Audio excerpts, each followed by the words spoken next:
สบายดีเป็นทางการสบายดี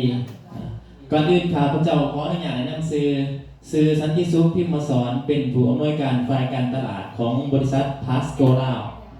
บริษัทพาสโกลาห้องเฮาตั้งอยู่นครปากเซ่หมู่จักนครปากเซ่บ่จักพี่น้องน่าจะจักเนาะต้องไปต้องมาเนาะดีจะบ่ถามว่าหุ่นทักสารวัตรบ่ดีเด้อเนาะโอเคทักทายสบายดีเด้อกินข้าวกินน้ำกันแน่บ่ได้ยัง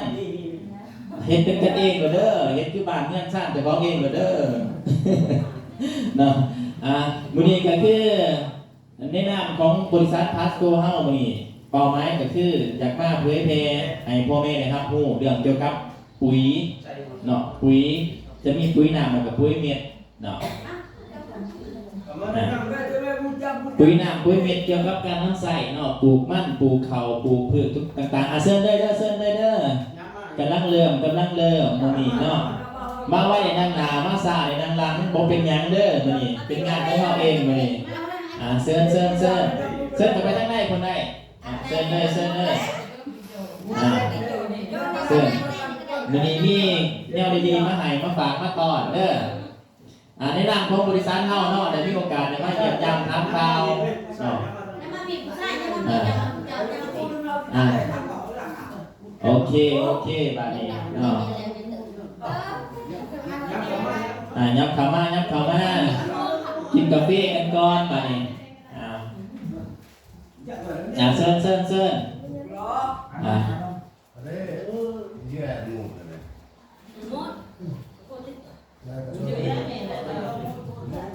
โอเคบัดนี้เรียบร้อยบัดนี้เนาะน่าจะมากประมาณนี้นะเนาะโอเคได้เนาะก็คือที่เฮามามื้อนี้เนาะขั้นมาตามเนี่ยก็คือว่าประชุมย่อยหรือว่ามาหาผู้เรื่องเกี่ยวกับปุ๋ยเนาะมื้อนี้ก็คืออย่างไรทุกทางก็คือความหมายก็คือให้มาฟังให้มาเรียนรู้เอาเนาะผู้ใดพร้อมที่จะซื้อก็ซื้อได้หรือว่าผู้ใดบ่ทันพร้อมซื้อก็จะมีตัวแทนลงมาอีกทีนึงเนาะหรือว่าติดต่อทั้งในบ้านหรือทั้งนี้เนาะก็คือเฮาอยากให้ทุกท่านได้ความรู้เกี่ยวกับปุ๋ยเนาะเพราะว่าจะเป็นแต่ปุ๋ยทั่วไปแล้วก็เป็นปุ๋ยที่ทางบริษัทเฮามื้อนี้แล้วก็จะมีแนวดีๆมาฝากมาตอนให้พ่อแม่พี่น้องได้เอาในมื้อนี้เนาะโดยเฉพาะมีแนวดีๆก็คือทางบริษัทอยากเอากาแฟเนาะมาฝากมาตอนให้พ่อแม่ได้กินกันนะบ่กาแฟแซ่บบ่3 จอกรสชาติแตกต่างจากทั่วไปได้เนาะแตกต่างจากคนอื่นเลยเพราะว่ากาแฟของเฮานี่มีกาแฟน้อยๆเท่านั้นเป็นเพียงแต่กินแต่ว่าพ่อแม่ได้กินกันคือเป็นสมุนไพรรู้จักสมุนไพรกันอยู่บ่รู้จักกันเนาะคันบอกเลยว่าเป็นยาพื้นเมืองภาษาบ้านเฮาเรียกว่ายาพื้นเมืองคันภาษาไทยเขาจะใส่กันว่าเป็นยาสมุนไพรก็เป็นบ้านเฮาเป็นยาพื้นเมืองเฮามีอย่างในบ้านเฮานับแต่หัวกระปุกนับตั้งแต่หวานนับตั้งแต่ต่างๆคาคิกนี่เป็นสมุนไพรเป็นยาได้เบิดเด้เดี๋ยวตาพ่อตาแม่ตาปู่ตายายเฮาพุ่นน่ะคือว่ามื้อนี้ได้กินโชคดีเนาะแต่ว่ารายละเอียดอย่างกาแฟเฮานี่เนาะจะมีอีกเฮาจะเหนือในนี่หัวขอต่อไปเนาะแต่ก็คือจะมีหลักๆก็คือจะมีเรื่องสมุนไพรและก็เรื่องปุ๋ยและก็จะมีเรื่องความสวยความงามเนาะเฮามีฝากมาฝากมาตอนให้ผู้ใดมาสวยมางามถือต้องมื้อนี้เนาะจะมี2แบบเฮาจะมีความสวยความงามเกี่ยวกับมันเกี่ยวกับเขาเกี่ยวกับปิ้งรายการความสวยความงามเกี่ยวกับเจ้าของเองอยากได้แบบใดเนาะฉะนั้นก็คือบ่อยากให้พลาดโอกาสแบบนี้เนาะเพราะว่าเฮาได้ยกทั้งบริษัทลงมาเองเลยให้ความรู้ให้ความเข้าใจอย่างถูกต้องเนาะแต่ว่าก็คือก่อนที่เฮาจะไปฟังเนาะฉะนั้นอยากขอความร่วมมือหน่อยนึงเนาะเวลาที่เฮาเริ่มการประชุมไปแล้วเนาะอยากขอความสงบได้บ่เนาะขอความสงบบ่อยากให้โซกันบ่อยากให้ใช้โทรศัพท์มือถือผู้ใดสิแชทเมียโทรนำผัวโทรนำยังก็อย่าเอาไว้ก่อนกิ๊กโทรนำก็อย่าบ่เป็นหยังเอาไว้ก่อนดีบ่แบบนี้ดีบ่คันว่าเฮ็ดตามแนวนี้ได้นี่ก็คือทางบริษัทเฮาจะมีปุ๋ยเอามาให้ทดลองใส่ฟรีเอาบ่เอาตบมือให้ผู้เอาแน่เอาตบมือให้ผู้เอา เนาะกระสันก็คืออยากแบบนี้ไปก่อนเพราะว่าแต่ว่ามีเงินไขอยากให้ทุกท่านได้รับฟังแต่ต้นจนจบเนาะเราจะใส่เวลาในการฟังในบ่ดุนเนาะประมาณ10 โมงกลางคืนทั้งกระเด้อหยอกเนาะตอนนี้ก็ประมาณ10 โมงประมาณ11 โมงครับอะไรอย่างเงี้ยเนาะหลังจากนั้นก็จงค่อยแยกย้ายไปเฮ็ดเวียกเฮ็ดงานกันได้ตามสบายเด้อที่ว่าผู้ใดสิขาง้อขาก้อยสู้กินก็สิอยู่ต่อ อันนี้ยอมเด้อมีแต่ว่าแล้วก็ขอความร่วมมืออย่างหนึ่งก็คือเมื่อฟังไปแล้วอาจจะมีข้อสงสัยแม่นบ่ราคานั่นราคานี่มันดีจังได๋สำหรับคุณอาจจะมีคำถามมาสั่นๆเนาะก็คือเฮาจะเปิดโอกาสให้ถามตอน2เฮาประชุมแล้วดีบ่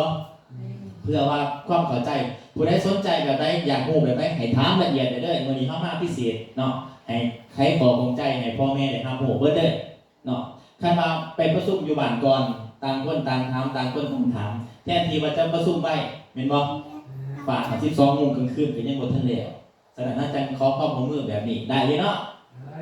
โดยก็คือเพื่อบ่เป็นการเสียเวลาเฮาจะมาเข้าเกี่ยวกับหัวข้อที่เฮาจะมาประชุมกันมื้อนี้โดยที่ว่าการประชุมเฮามื้อนี้เนาะถือว่าเฮาโชคดีและรับเกียรติจากเจ้าของบริษัทประธานบริษัทเองเพราะบริษัทเฮานี่ตั้งอยู่นครปากเซ่แขวงจำปาสักเปิดมาแล้วนี่เกือบ4 ปีแล้วในเหตุการณ์ตลาดนี่ทั่วประเทศแล้วแต่เริ่มต้นจากแขวงจำปาสักสารวัตรอัตตปือเซกองสวรรค์เฮาจะมีตัวแทนแต่ว่ามาในมื้อนี้ก็คือมาในนามบริษัทมาให้ความรู้ความเข้าใจเกี่ยวกับการนำใส่ปุ๋ยบ่ว่าจะเป็นปุ๋ยบริษัทเฮาแล้วก็ปุ๋ยยี่ห้ออื่นว่าบางคนว่าใส่ปุ๋ยไปแล้วผ่านมาถ้าคิดเห็นใส่สอบ1 2 2ก็งามแม่นบ่ได้ผลแม่นบ่ใส่มาปีที่2ที่3แล้วเป็นหยังมันคือบ่งามคือเก่าหลายคนก็ว่าถือปุ๋ยปลอมถือของบ่ดีมื้อนี้เฮาจะมาไขข้อของใจกันเลยแบบนี้ดีบ่ดีเนาะก็คือที่มื้อนี้เฮาโชคดีว่ามีประธานเจ้าของบริษัทมาเลยมื้อนี้เว้าละเอียดให้ทุกท่านได้ฟังทุกท่านที่เคยได้ฟังจะบ่เท่ากับได้ฟังมื้อนี้แล้วก็เรียกลดราคามื้อนี้คันเจ้าของบริษัทมาแน่นอนจะบ่ได้มา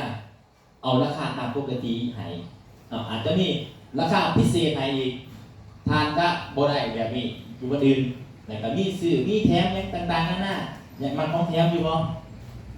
มาโอเคกันมากับเกียมโตเด้อส่งท้ายเด้อเพราะว่าเกียมโตโดดส่งท้ายเนาะก็คือเพื่อบ่เป็นการเสียเวลาเนาะข้าพเจ้าขอเรียนเชิญท่านผู้อำนวยการบริษัทพัดโกประธานบริษัทพัสโกล่าเนาะเป็นอาจารย์สอนเป็น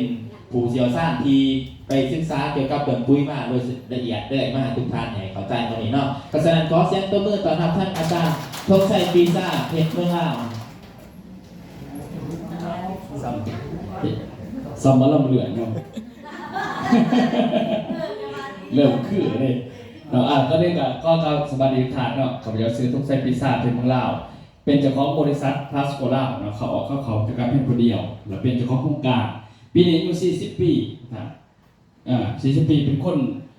เมืองพุทธทองแขวงจำปาสักหลวงร้านมอลำเหลืองหลวงร้านมอลำเหลืองจะมาเห็นคือมอลำเหลืองอยู่เนาะโอเคท่านสำนักงานวิธีบันแก้วสัมพันธ์และฟันปักซี่เนาะคือเมื่อนี้ฮะวัตถุประสงค์เชิญเขามาเลยเนาะวัตถุประสงค์เมื่อนี้เนาะเขามานำเสนอเรื่องของปุ๋ยฐานะเรื่องของปุ๋ยเก่าเกษตรนาโนเด้อปุ๋ยเก่าเกษตรนาโนวันนี้ก็จะมีปุ๋ยเม็ดแล้วก็มีปุ๋ยหนามเนาะจะให้ทุกท่านได้เบิ่งกันแต่ว่าก่อนสิบอกทั้งตัวนี้เขากับสิบ่ได้โฆษณาของเขาอย่างเดียวว่ามันดีกว่าหมู่เขากับบริบาลเด้อเพราะว่าของเขาก็ดีคือกันของไผก็ดีนั่นแหละแต่ว่ามาก่อนมาหลังแตกต่างกันนะฉะนั้นมื้อนี้ใส่ข้อมูลการใส่ปุ๋ยก็แล้วเนาะเพราะว่าเฮามาเฮาก็อยากให้ข้อมูลเต็มที่อยากให้ทุกท่านได้เข้าใจว่าเวลาเขาไปซื้อปุ๋ยอื่นใส่เป็นยังพันมาใส่ไปแล้วมันคือเผือกปุ๋ยอยู่บ่ซ้อที่เถื่อนะฉะนั้นมื้อนี้ใช้ข้อมูลวิธีการใส่ฝุ่นปุ๋ยที่ถึงตอบว่าเคมีใส่จังไดอินทรีย์ใส่จังไดจังสิดีบ่ท่านว่าเขาพเจ้าบอกยุทธพิเศษเขาพเจ้าเขาเป็นคนบอกไว้เด้อทุกคนบอกไว้แต่กะฟังท่านอยู่เนาะเพราะว่าเนี่ยอย่างมันสาไปบอกไว้ก็แล้วกันไว้จนหายใจประทันเลยนั่นคือเนาะโอเคครับมันใช้ข้อมูลเรื่องของการใส่ฝุ่นปุ๋ยโดยเฉพาะปุ๋ยเก่าเกษตรโดยเขาเป็นซื้อว่าปุ๋ยเก่าเกษตรนาโนเด้อเก่าเกษตรนาโนมี Facebook เขาไปเบิ่งไหนที่ว่าเก่าเกษตรนาโน YouTube เนี่ยก็แล้วพิมพ์โหลดทางออนไลน์โทรศัพท์มือถือพิมพ์ตัวนี้เลยก็ได้มันจะขึ้นมากนั่นแหละเห็นถูก2ทางเปิดเผยแล้วเนาะบ่ได้เป็นความลับว่าซั่นซะฉะนั้นมื้อนี้เฮามาเข้าใจเรื่องของบริษัทก่อนเนาะบริษัทเฮาซื้อ Plus Cola เขาจะเป็นเจ้าของแต่ก่อนใส่แว่นตาแล้วเป็นไงกำลังปลดแว่นตาอยู่3ปีแล้วใส่เบิ่งว่าเป็นเท่าใดเนาะกาแฟนี่มันแก่กาแฟที่เฮ็ดมาทำบิดนี่แม่นเฮาไปขายอยู่ที่เฮาไปขายปุ๋ยน้ำอยู่ปากซองส่วนใหญ่เขาใส่ปุ๋ยอื่นน่ะแม่นเวลาเขาพ่นน่ะตาเขามั่วดิเขาอยากให้เฮาหาสินค้าได้ที่ปะปัวตาเขานี่ก็เลยว่าเขาจะไปขายปุ๋ยน้ำดีของเขาแล้วเขาอยากหาสินค้ามาบัดสินค้าเขาใส่คนธรรมดาไปขายโดยที่บ่จบใช้เลยต้องเป็นกาแฟคันเป็นยาต้องจบแผนมาถึงกฎหมายเขาจะเขาบ่เฮียนแผนเนาะกาแฟนี่ไผก็ขายแม่นบ่ไผก็ขายได้ก็เลยเฮ็ดเป็นกาแฟมาบางคนว่าบัดนี้แล้วคือมันดีปานนั้นพวกหมอสิบ่มีบัดนี้บ่แม่นได้คนละอย่างกันเนาะเขาให้คนธรรมดากินดีใช้ได้บอกต่อมันเดี๋ยวตอนถ่ายสิสรุปไปฟังกันบอกทุกบริษัทก่อนเด้อก็คือสำนักงานอยู่ที่นี่แหละบริษัทตึก3สันนี่เนาะนี่คือสำนักงานไปเยี่ยมไปยามได้อยู่ที่นครปากเซ่อยู่ตลาดแฟรนชิพมอลล์สาปุ๋ยเฮาอยู่ที่บ้านโศกหน่วยนครปากเซ่นี่คือทะเบียนบริษัทเนาะก็เป็นหูเขาไปเองเนาะนี่คือจากตำรวจเนาะเอกสารจากตำรวจเอกสารจากกรมตัวนี้เป็นจากกรมของขายปุ๋ยมาจากก็คือเกษตรกรรมและป่าไม้เนาะตัวนี้แล้วตัวนี้จะเป็นพวกใบติดตามอากรต่างๆภาษีอากรน้ำข่าวสินค้าทุกตัวแล้วก็มีใบทะเบียนฝุ่นทุกอย่างออกจากกรมทั้งหมดในการโฆษณาเผยแพร่นี่เขาพยายามเรียนจบต่างประเทศมาจากประเทศไทยจบมาแล้วต่างๆก็เลยกลับมาก็เลยมาเปิดบริษัทเองเนาะเขาพยายามบอกผู้คนบอกภาษาอังกฤษได้ในเฮ็ดเกิดก็ฝรั่งได้เนาะฉะนั้นเขาพยายามเป็นคนสากลเนาะบ่แม่นคนเฉพาะเลยสากลไปหมดเลยไปประเทศทั่วโลกไม่ได้ทราบประเทศในทั่วโลกไปนี่ไปซะแล้วเขาเป็นอาจารย์สอนอายุน้อยนะครับเขาจะเป็นสอนธุรกิจเนี่ยโดยปกติเขาจะอยู่ในห้องแอร์สินะนี่เนาะไปวันนี้แต่ละบอลสิเล่นอยู่กับห้องเงียบใหญ่ๆแต่ปนี้มาสารวัตรสมาลงแต่ละบ้านเ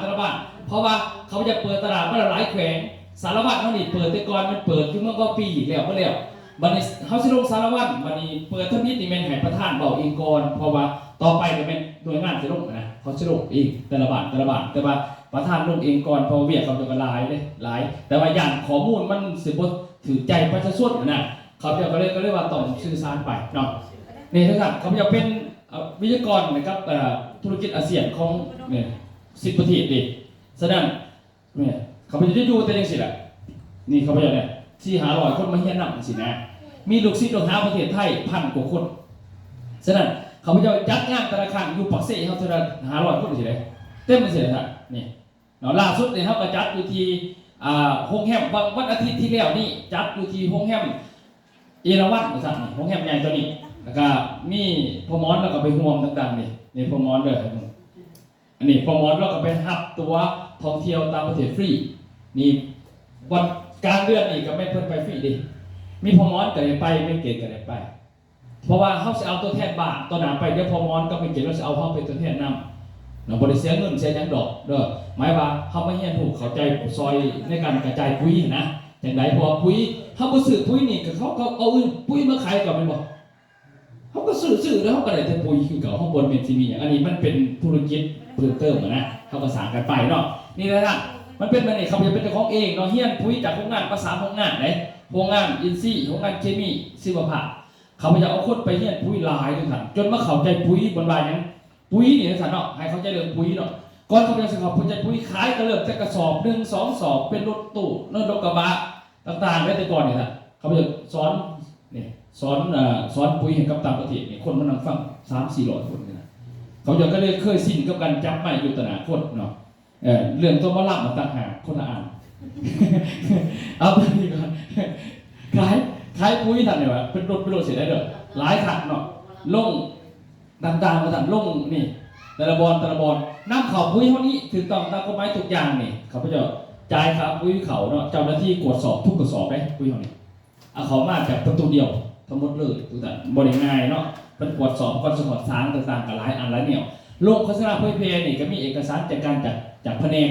เนาะเขาจะลงได้ในประธานสั่งเมืองสารวัตรกับแผนกมันอยู่น้ำกันเนาะแผนกเขตก็แล้วเสร็จแล้วขั้นไปเมืองอื่นต้องเอาเมืองลงน้ำต่างกันไหนจะมีกิจพันธ์เมืองขั้นแควงอยู่บ่เส้นกองกันคือกันจำภาษากันคือกันขั้นอยู่ในเมืองกันบ่เป็นอย่าง จับประสักนี่ในเมื่อปักซี่บ่ต้องเอายังไปเอาตอนนี้ไปแล้วก็เลยนะก็เลยไปฉะนั้นเพราะว่าแขวงกับเมืองอยู่คือสารวัตรแขวงสารวัตรกับเมืองสารวัตรอยู่ด้วยกันคือเอกสารอันเดียวจบต่างกันในสันนะโอเคแล้วเนาะฉะนั้นก็เรียกว่าให้เข้าใจจังซี่นะท่านเด้อเวลาไปซื้อปุ๋ยสิเนี่ยก็แล้วแต่เป็นยังไม่จักซื้อปุ๋ยบางคนเราบ่ซื้อได้เขาบ่ให้เฮาฟรีไปสิบ่าบ่แม่นเนาะเขาหมายพืชนี่นะท่านพืชนี่มันบ่ได้กินปุ๋ยพืชนี่มันมีอาหารของมันอยู่แล้วท่านต้องเข้าใจเด้อ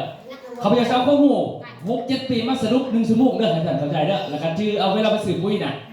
พืชนี่ท่านมันบ่ได้กินปุ๋ยเด้อพืชมันสิกินอาหารของมันอาหารจากน้ำอาหารจากแสงแดดอาหารจากดินนะมันมีอาหารเลยครับมันมีอาหารจากดินจากน้ำจากแสงแดดคือแล้วเด้อฉะนั้นแต่พ่อแต่แม่มันก็กินจากนี่เนาะมันก็ใหญ่ได้ไปบอกปุ๋ยนี่มันมาจากไหนปุ๋ยนี่มันคนเห็ดมากปุ๋ยบ่เป็นภาษาลาว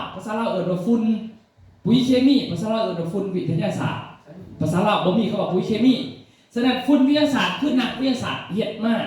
โดยจำลองจากน้ำฝนจำลองจากดินจำลองจากอากาศมาอัดเป็นเม็ดแล้วก็บานลงไปฉะนั้นปุ๋ยที่เป็นไนโตรเจนปุ๋ยเขียวเวลามันถึงแดดปุ๊บมันจะระเหยหนีมันจะไปอยู่ในดินไหนมันจะระเหยหนีขึ้นนะครับเพราะเขาอากาศมาเห็ดนะฉะนั้นมัดปุ๋ยนี่เป็นยาพืชยาเล็งไว้ฉะนั้นปุ๋ยเคมีมันจะมีเป็นสูตร16 20 46 16 88 18 88 15 15 คือ28แล้วแต่น่ะสูตรแต่ละสูตรพวกนั้นคือเป็นสูตรยาให้พืชมันเล็งตามอายุการของมันแล้วมันมีอายุของมันอยู่ในหันเกินนั่นก็อยู่บ่ได้ฉะนั้นทุกท่านพืชมันใครเข้าใจป่ะพืชกับคนกับสัตว์นี่คือกันเด้อพืชกับสัตว์กับคนคือกันบ่ได้เป็นสิ่งที่มีชีวิตคือกันสิ่งที่มีชีวิตจะต่อการอยู่4อย่างขาด4อย่างหรือตายฉะนั้นสิ่งที่มีชีวิตต่อการอากาศต่อการน้ำต่อการอาหารต่อการยาคนด้วยกันบ่มีอากาศยังหาคนบ่มีน้ำยังหาคนบ่มีอาหารยังหาบ่ได้หาไหหมูยังหาไหก็ได้บ่มียาเวลาบ่สบายก็ซื้อมาใส่แต่พืชมันจะได้4อย่างนี่มันหาเองบ่เป็นมันจะได้อากาศมันก็ล่อธรรมชาติมันจะได้น้ำก็ล่อธรรมชาติก็จะขอไปฮดใส่มันจะได้อาหารกับคนต่อหาไหไม่ได้ยาคนหาไหแต่เฮาซื้อปุ๋ยเคมีใส่เป็นเพียงแต่ยาเล่งเท่านั้นบ่แม่นอาหารมันมีในธรรมชาติได้ดินได้ดอนคำมันบัดนี้เขาใส่ปุ๋ยเคมีมาหลายปีอาหารมันจืดมันถอยมันเฮ็ดให้พืชมันเป็นพยาธิแล้วมันขาดอาหารก็คือคันมันกับหัวเน่าเห็นบ่ตัวนี้ฉะนั้นในไฮโบตัวนี้บัดนี้ปริมาณที่พืชมันต้องการมันต้องการแบบนี้ต้นมันก็แล้วแต่ต้นเขาก็แล้วแต่ต้นพืชก็แล้วแต่มันต้องการน้ำเพียง25%ต้องการอากาศเพียง25%ต้องการอาหารนี่45%มันต้องการและต้องการปุ๋ยเคมีเพียงแต่5%เป็นยาแต่บ้านเฮาปัจจุบันนี่เฮาผัดบ่ได้เอาตัวนี้ให้มันเฮาหาแต่ตัวนี้ใส่พอหาตัวนี้ใส่เรื่อยๆอาหารมันลดไปเฮ็ดให้เฮาเพิ่มปุ๋ยทุกปีแต่ก่อน1กระสอบก็งามต่อมา2ต่อมา4คันบ่เพิ่มเรื่อยมันก็บ่ขึ้นเห็นบ่ก็ย้อนว่าเฮาบ่เพิ่มอาหารเฮาให้แต่ยา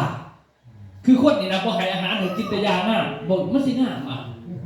เนาะงามเต็มมือทำอิฐเนาะหลังจากนั้นแล้วเขาบ่กินนี่นะเอาตัวอย่างคือมีผู้สาวคนนึงลูกสาวว่าแม่ซื้อ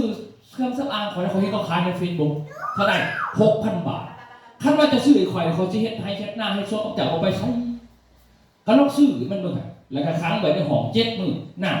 เขาบ่ให้กินให้มันใส่เครื่องสำอางสิงามอยู่บ่ได้บ่สรุปแล้วคืองามก็ตามมันต้องมีอาหารกินครบฉะนั้นทุกท่านเด้อฉะนั้นพืชมันก็ต้องการอาหารครบก่อนแต่เอาของงามมาใส่นะคือคนเหมือนกันทุกท่านเด้อฉะนั้นนี่คือปริมาณในการใส่ฉะนั้นปุ๋ยเคมีพืชมันจะกินเป็นยาเพียงแต่5%เกินนั่นปุ๊บเฮ็ดให้มีปัญหาโดด1มีปัญหาอยู่ไส1ก็คือดินเสื่อมดินถอยดินกดดินด่างขี้กระเดือนตายขี้กระเดือนบ่ขึ้นเนาะ2ก็แม่นเฮาต้องเพิ่มปุ๋ยทุกๆปีนะครับฉะนั้นมันกินแต่5%เฮาสิใส่เป็นกรัมก็แล้วแต่เด้อใส่เป็นกรัมก็แล้วแต่มันสิกินเป็นยา5%เหมือนกับคนกินเหล้าเนี่ยนะกินเหล้านี่คนกินเหล้านี่ซ้ำได้ซ้ำเพราะเมาเนาะพ่อใหญ่เนาะคันเกินเมาบ่ได้หักกันบ่แม่นพืชเดือนเด้อพืชมันกินปุ๋ยมันกินเป็นยา5%ชวนที่เหลือมันก็หักออกแต่มันหักออกจากธาตุหักออกทั้งดินก็หักออกทั้งใบตัวหักออกทั้งใบตัวหักมันก็คือเคมีหักออกทั้งใบพี่มันกินหักที่มันออกไปน่ะฉะนั้นก็คือพิษที่มันติดในใบต้นไม้พี่มันมากินก็เลยว่าต้นมันมีพี่บ่ได้มากินต้นไม้แต่พี่มันมากิน ปุ๋ยตัวนี้ที่มันขึ้นในอากาศนะติดในใบใหม่เพราะว่าเพียมันมากินยูเรียหรือทางที่หนึ่งทางที่สองก็คือตัวนี้นี่ถามมันเกิน5%มันจะขายอินทรีย์วัตถุในดินเฮ็ดให้ดินเป็นกรดเป็นด่างเวลาขี้เดือนกับบ่เกิดอินทรีย์วัตถุตายเวลาเขาสิไปใส่ปุ๋ยปีหน้าเพิ่มจากกรัม1 เป็น 2 กรัมจาก2 เป็น 2 สินะเห็นล่ะบัดเขาใส่มาบ่จักบัดนี้เขาก็ใส่ไปลูกอีกบัดดินมันก็มีปัญหาเห็นล่ะข้อหมายของการปุ๋ยเคมีเท่านั้นเองว่าเขาใส่หลายบ่เป็นหยังแต่ว่ามีผิดต่อต้นไม้เด้อกับดินเด้อฉะนั้นปุ๋ยเคมีมันสิมีนี่ทำชื่อได้ว่าถามมีตัวเลขขางกระสอบเอิ้นว่าปุ๋ยเคมีสิกายก็อย่าบ่ต้องไปสนใจเนาะเขาจะบ่แม่นกับบ่ได้เนาะมีตัวเลขขางกระสอบเป็นเอิ้นว่าปุ๋ยเคมีนี่เนาะเฮาเห็นนี่เนาะเลข3ตัวนี่นะเห็นล่ะนี่ตั้งขางกระสอบเขาจะเขียนไว้ตัวนี้คือปุ๋ยเคมีฉะนั้นเลขขางกระสอบนี่3ตัวแปลว่าหยังเนี่ยมันเฮาเห็นกระสอบอยู่ดีๆก็มีกระสอบอยู่แต่กระสอบเพิ่นใส่เขาแต่กระสอบปุ๋ยที่แบบมันสิมีตัวเลขเนาะปุ๋ยมันมีตัวเลขของเฮานี่มันจะไม่มีตัวเลข3 อันพอเฮามันเป็นปุ๋ยสูตรรวมนี่มันมีสูตรนี่สูตรรวมเนี่ยต่างกับปุ๋ยอื่นไหนบัดปุ๋ยอื่นถ้าเบิ่งเด้อปุ๋ยอื่นนี่มันจะมีตัวเลข3อย่างเลขข้างหน้าแปลว่าหยังเลขข้างหน้าคือเอิ้นว่าเป็นชื่อธาตุเคมีเลขข้างหน้าแบบธาตุไนโตรเจนตัวนี้ให้ใบให้เขียวเลขข้างหน้าได้หลายเขียวหลายใหญ่หลายเห็นบ่46คือ0การกระต่ายมันคือเขียวบ่เขียวจะได้เพราะว่ามันตัวนี้46ตัวนี้00เข้าใจนะฉะนั้นตัวนี้คือเลขข้างหน้าหลายให้เขียวหลายใบหลายเลขข้างกลางหลายถาดฟอสฟอร์หลายให้หากจับให้ดอกจับเลขข้างถ่ายหลายให้มากให้พ้นให้รสชาติดีฉะนั้นนี่คือความหมายของ3ถาด NPK เรียกว่าปุ๋ย NPK ปุ๋ยไนโตรเจนฟอสฟอรัสโพแทสเซียมเลขข้างหน้าหลายให้ใบให้ลำให้เขียวเลขข้างกลางหลายให้หากให้ดอกให้พ้นแห้งเลขถ่ายหลายให้พ้นรับของพืชให้มากให้พ้นให้รสชาติฉะนั้นเวลาเขาใส่ปุ๋ยเคมีกับต้นไม้กับเขากระเตเป็นยังเขาจังห้องพืชเหลือ16:00เนาะพะยะเนาะ16:00ห้องพืชเป็นยังคือห้องพืชเพราะว่าถ้าเอา16:00เลข20มันสูงกว่า16เพื่อให้หากมันจับเลขปุ๋ยตัวนี้คือปุ๋ยหากจับฉะนั้นเวลาเขาขาดหน้าเขาวางเขาดำตัวนี้มันสิออกฤทธิ์เพิ่ม14 มื้อเด้อเกิน14 มื้อเบิดแล้วหลังจากที่เขาใส่16:00ไปแล้วอีก14 มื้อเจ้าต้องใส่46:00เด็กการกระต่ายนี่เป็นยังคือใส่46:00หายไปหายร่ำหายเขียวฝ่ามันสักยาสักภายใน8 วันเกิน8 วันเหลืองขึ้นมันไปอยู่เลยไหนเขาไปขาดว่าใช่แล้วมันขึ้นไปอยู่เลยไปไม่เขียวปุ้ยบดีบ่แมนตัวมันเหลืองขึ้นแต่ใส่1ดินเท่าบ่มีอาหาร2พยาธิโรคเหมือนคนนี่นะคัดพยาธิโรคนี่ใส่ยิ้มเลยได้บ่ตอนบ่ป่วยบ่มีพยาธิก็ยิ้มเนาะอีนางงามตะกี้ยิ้มบ้านมันเป็นพยาธิด้วยแค่มันยิ้มเลยนางมากกว่าหัวฟูอยู่เนาะกะว่าคือบ่งามคือเก่าเพิ่นคนเป็นพยาธิเด้ออุ้ยถ้ากระแป้งใส่ไปแห้งแล้วบ่เห็นงามคือยังหน้าบูคือกันจะเอาปุ๋ยขาวหวานใส่ท่ากระแป้งให้มันจะให้มันงามเด้อบ่แม่นเด้อมันเป็นพยาธิคือการต้นใหม่คือกันเด้อต้นเขามันมีพยาธิในดินแล้วมันมีเพี้ยโรคยังโรคมันต้องเหลือง3น้ำหลายโพด4น้ำบ่พอเรื่องคือเก่า5อุณหภูมิร้อนหนาวผิดปกติก็เหลืองซะนั่นใส่มันอยู่ได้แต่8 มื้อเด้อแสดงมันจะกลับคืนมาจะไปโทษปุ๋ยเขาได้โทษสภาพอากาศดับไม่ว่าท่านฉะนั้นบัดนี้สูตรลักห้องเพื่อน16:00เล็ง46:00บัดนี้สูตรจริงเด้อลักสากลเวลามันถือผ้าม่านใส่16:88มันถือผ้าเนี่ยเขาตั้งทอกเขาถือผ้าหรือ18:88ก็ได้แต่เวลามันจะสัตว์มามันสิพ่นออกมานะเกินหักพ่วงโดย15สูตรเขาให้ใส่น้ำกันเขาบ่ได้ใส่แหนกไฟแหนกลาบเด้อเขาบ่ได้ใส่แหนกไฟแหนกลาบไหนแต่บ้านเฮาคือเอาเองแล้วมูว่าแม่ดอกมีบ่คนขายปุ๋ยเฮียนจบปุ๋ยมาบ่มีแม่ดอกนั่นแหละเฮาไปฟังเขามาที่จริงสูตรเขาให้ใส่ลงไปแบบนี้เดี๋ยวใส่เบิ่งแล้วว่ามันเป็นจะได้ทันสิเข้าใจวิธีเด้อฉะนั้นปุ๋ยเคมี3ถาดมันคือขายดีบ่ขายดีจะได้ไผกับบ่จักเฮาใส่ว่าเขียวกับพ่อที่จริงบ่แม่นเฮาปลูกเอาเข้าบ่เป็นเขียวอย่างเดียวมันต้องดินมันก็ต้องดีมันก็ต้องแตกกอหมาก็ต้องหลายเนาะปีต่อไปก็ต้องปกติอันนี้เฮาผัดแก้ทุกปีนะเด้อสำหรับเบิ่งปุ๋ยเก่าเกษตรโน่นะเด้อปุ๋ยเฮานี่เอิ้นว่าปุ๋ยเลขเก่าปุ๋ยเก่าเกษตรโน่เลขเก่าพระราชทานเนาะเกษตรแปลว่ากสิกรรมนาโน่คือเปื่อยไว้ภายใน5 นาทีได้ใช้จัดใส่ซุปเพิ่นท ทดสอบปุ๋ยเด้อตัวนี้เป็นปุ๋ยเด้อมื้อนี้ผู้ใดอยู่สิให้ทุกทางสิบอกวิธีใส่น้ำใส่จะได้เห็นผลไวนะนี่เด้อเอาน้ำใส่ปุ๋ยแล้วให้พ่อแม่เบิ่งว่าทองใส่ระว่างไว้เลยหาหน้าที่มันเปื่อยฉะนั้นถ้ามันเปื่อยไว้พืชได้กินไว้ท่านเด้อพืชมันกินอาหารอยู่3ทางเด้อมันมีปากอยู่3ปากบ่คือคนเนาะคนปากเดียวไม่บอกผู้สาวเนาะพืชมี3ปากเด้อปากกินอาหารบอกบ่ได้ปากที่1อยู่หากฝอยกินอาหารทางดินปากที่2อยู่ไสอยู่ใบเด้อปากที่3อยู่ลำต้นมันฉะนั้นทั้งหากฝอยนี่มันสิกินทั้งหากฝอยเนาะปากทั้งหากฝอยมันต้องการอาหารทุก14วันนั่นเด้อฉะนั้น14มื้ออยากตัวนึง14มื้ออยากตัวนึงเด้บ่เป็นว่าใช้ปุ๋ยทีนึงแล้วเลยบ่แม่นเด้อตามหลักขนาด14มื้ออยากตัวนึงทั้งหากบัดทั้งใบมันอยากอาหารทุก7วันหอด7มื้ออยากอีกหอด7มื้ออยากอีกบ่ได้คำถามว่าคันกินทั้งหากกับกินทั้งใบอันไหนกินแบบใหญ่ไว้กว่ากันกินทั้งใบดีกว่าเด้อกินทั้งใบดีกว่าพืชกินอาหารทั้งใบดีกว่าทั้งดินชื่อยังไงนี่ซะฉะนั้นจะทำมาเบิ่งเนาะคือเก่าเกษตรแล้วนี่เป็นปุ๋ยจังไดตัวนี้ท่านเนาะเป็นปุ๋ยสูตรรวบนี่สูตรที่อยู่นี่เนื้อวงกลมเนาะนี่ตัวนี้มันมีตัวนี้ดิมันจะมาคือปุ๋ยถึง3ถาดของเฮา16ถาดนี่สูตรมันมีอยู่นี่ด้วยแล้วฉะนั้นมาเบิ่งถาดของเฮานี่ปุ๋ยอันเดียวในกระสอบเดียวสามารถบำรุงหากบำรุงต้นบำรุงใบบำรุงเขียวบำรุงดอกบำรุงหมากผลบำรุงหัวมันนะครับปรับปรุงดินที่มีเสือราขาเสือราไหลนะแล้วก็เฮ็ดให้ประหยัดปุ๋ยอื่นลดเครื่องนึงเขาเคยใส่ปุ๋ยอื่น6กระสอบใส่ของเฮา3พอเห็นนะไอ้จังซี่ทันเบิ่งมานี่ปุ๋ยร่วมนี่เป็น50กิโลคือกับปุ๋ยอื่นแหละ50กิโลเหมือนกันนี่ท่านเบิ่งเด้อปรับปรุงดินปรับปรุงสารดินสมดินเข้มดินมีเสือราปลูกมันไปแล้วบ่ได้มันเนาจะเอาไปใส่ได้เดี๋ยวสิบอกวิธีปลูกมันเด้อตัวนี้ลงดินไปปุ๊บลงไหหน้าก็แล้วแต่วานแต่ละดูทบิดขี้กระเดือนมาเลยดึงขี้กระเดือนขึ้นปุ๋ยอื่นไล่ขี้กระเดือนนี้ปุ๋ยเฮาดึงขี้กระเดือนมาต่างกันเด้อมันจะต่างกันตัวนี้เด้อท่านเด้อฉะนั้นเฮาเน้นในการให้ข้อมูลพ่อแม่ผู้ชมมองไหนมองให้พ่อแม่ผู้ชมได้ใส่น้อยๆแต่ให้ผลหลากหลายใส่น้อยๆบ่ต้องไปเสียเงินหลายคือของเขาว่าสารนี่คือเขาแก่ตัวนั้นตัวนั้นเนาะปุ๋ยนี่ท่านเด้อให้เข้าใจว่าเขาจะไปเฮียนมากนี่ปุ๋ยบ่มีกาได้ดีกว่ามุงอย่าบอกว่ากานั้นดีกว่ากานี่บ่มีเด้อเพราะว่าปุ๋ยก็คือกันกับน้ำดื่มนี่มันหลายกาบ่ใหญ่หลายเนาะแล้วบ่ไปกินกาเดียวเนาะไอ้เนาะเป็นยังไงก็คือเนี่ยกาไปว่าบริษัทเด้อยิ่งหลายบริษัทยิ่งแต่ว่าขันไม่อันเดียวกันคือทำมาเข้าใจเนาะเหมือนกับนี่แหละเราเหมือนกันปุ๋ยเหมือนกันไอ้เนาะปุ๋ยมันก็มีหลายกาของมันตามก็สูตรบ้างนี่ไปใส่แทนซื่อสูตรมันสะพัดกลัวดูท่านมาเบิ่งปุ๋ยท่านแต่ปูแต่ปอแต่แม่ก็มีขี้หมูขี้งัวขี้ไก่เนาะแต่ก่อนเนาะพอเนาะเขาก็ใส่อยู่แล้วในสูตรมันเด้อพอแม่เอาขี้หมูขี้งัวไปใส่พิษกับบดีกันได้ขี้หมูเขาให้ใส่ปลูกพืชกินหัวขี้งัวใส่ปลูกพืชกินใบ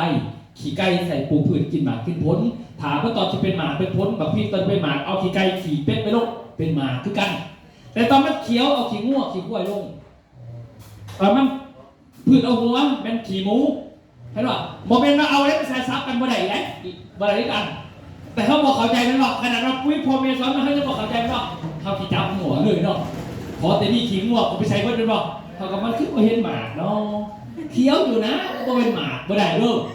โคตรหมายเด้อถ้าไปเอาโลดเนี่ยนี่เขาจะสิบอกแบบว่าต้องเสียเงินเด้อขี้หมูนี่พืชแสดงว่าปลูกเอาหัวมันต้นกระยาและส่วนมันจะเป็นหัวเอาขี้หมูไปลงบนถังมันก็เป็นหัวคือกันแต่ว่าเขาใช้หาได้ง่ายที่ไหนบ้านนี้เนาะมันคือเก่าเนาะมันหายากขี้งัวนี่เอาต้นเขียวปลูกพืชใบมันเขียวเอาขี้งัวขี้กล้วยเขียวคือกันและขี้ไก่เป็นหมากพ้นเอาขี้ไก่ปลูกพริกปลูกมะเขือขี้ไก่ไปใส่เป็นหมากคือกันเนาะนี่คือสูตรมันเขาสังเกตยังไงธรรมศาสตร์เลยถามว่าเขาใส่เคมีมาหลายเดี๋ยวดินมันเป็นกรดดินเป็นดังดินมันเสียเขาอยากกู้ดินขึ้นโดยที่บ่ใส่ปุ๋ยไหนบอกมันมีวิธีหนึ่งคุณไงเอาขี้เก็บไปลงขี้เก็บเด้อเอาไปลงหน้ากันแหละแต่ดินที่มันเป็นกรดเป็นดังหรือดินที่มันสมมันเสียแล้วนะเอาขี้เก็บไปใส่กู้ขึ้นเด้อขี้เก็บอันเดียวเด้ออย่าไปเอาขี้ง้อขี้ควายได้บ่ได้ เอาขี้แกบทางเฮาเอาขี้แกบลงได้มันกูดินขึ้นมาเฮาบ่ต้องไปเอาปุ๋ยอื่นแกบแต่มันหายากจังซี่เนาะคงเหมือนกับแพงเนาะซื้อมันก็แพงคือเก่ามันยากจังซั่นฉะนั้นมาเบิ่งได้ว่าหน้าตีนบาทเป็นไงหน้าตีนบาทมันก็เขียวเนาะ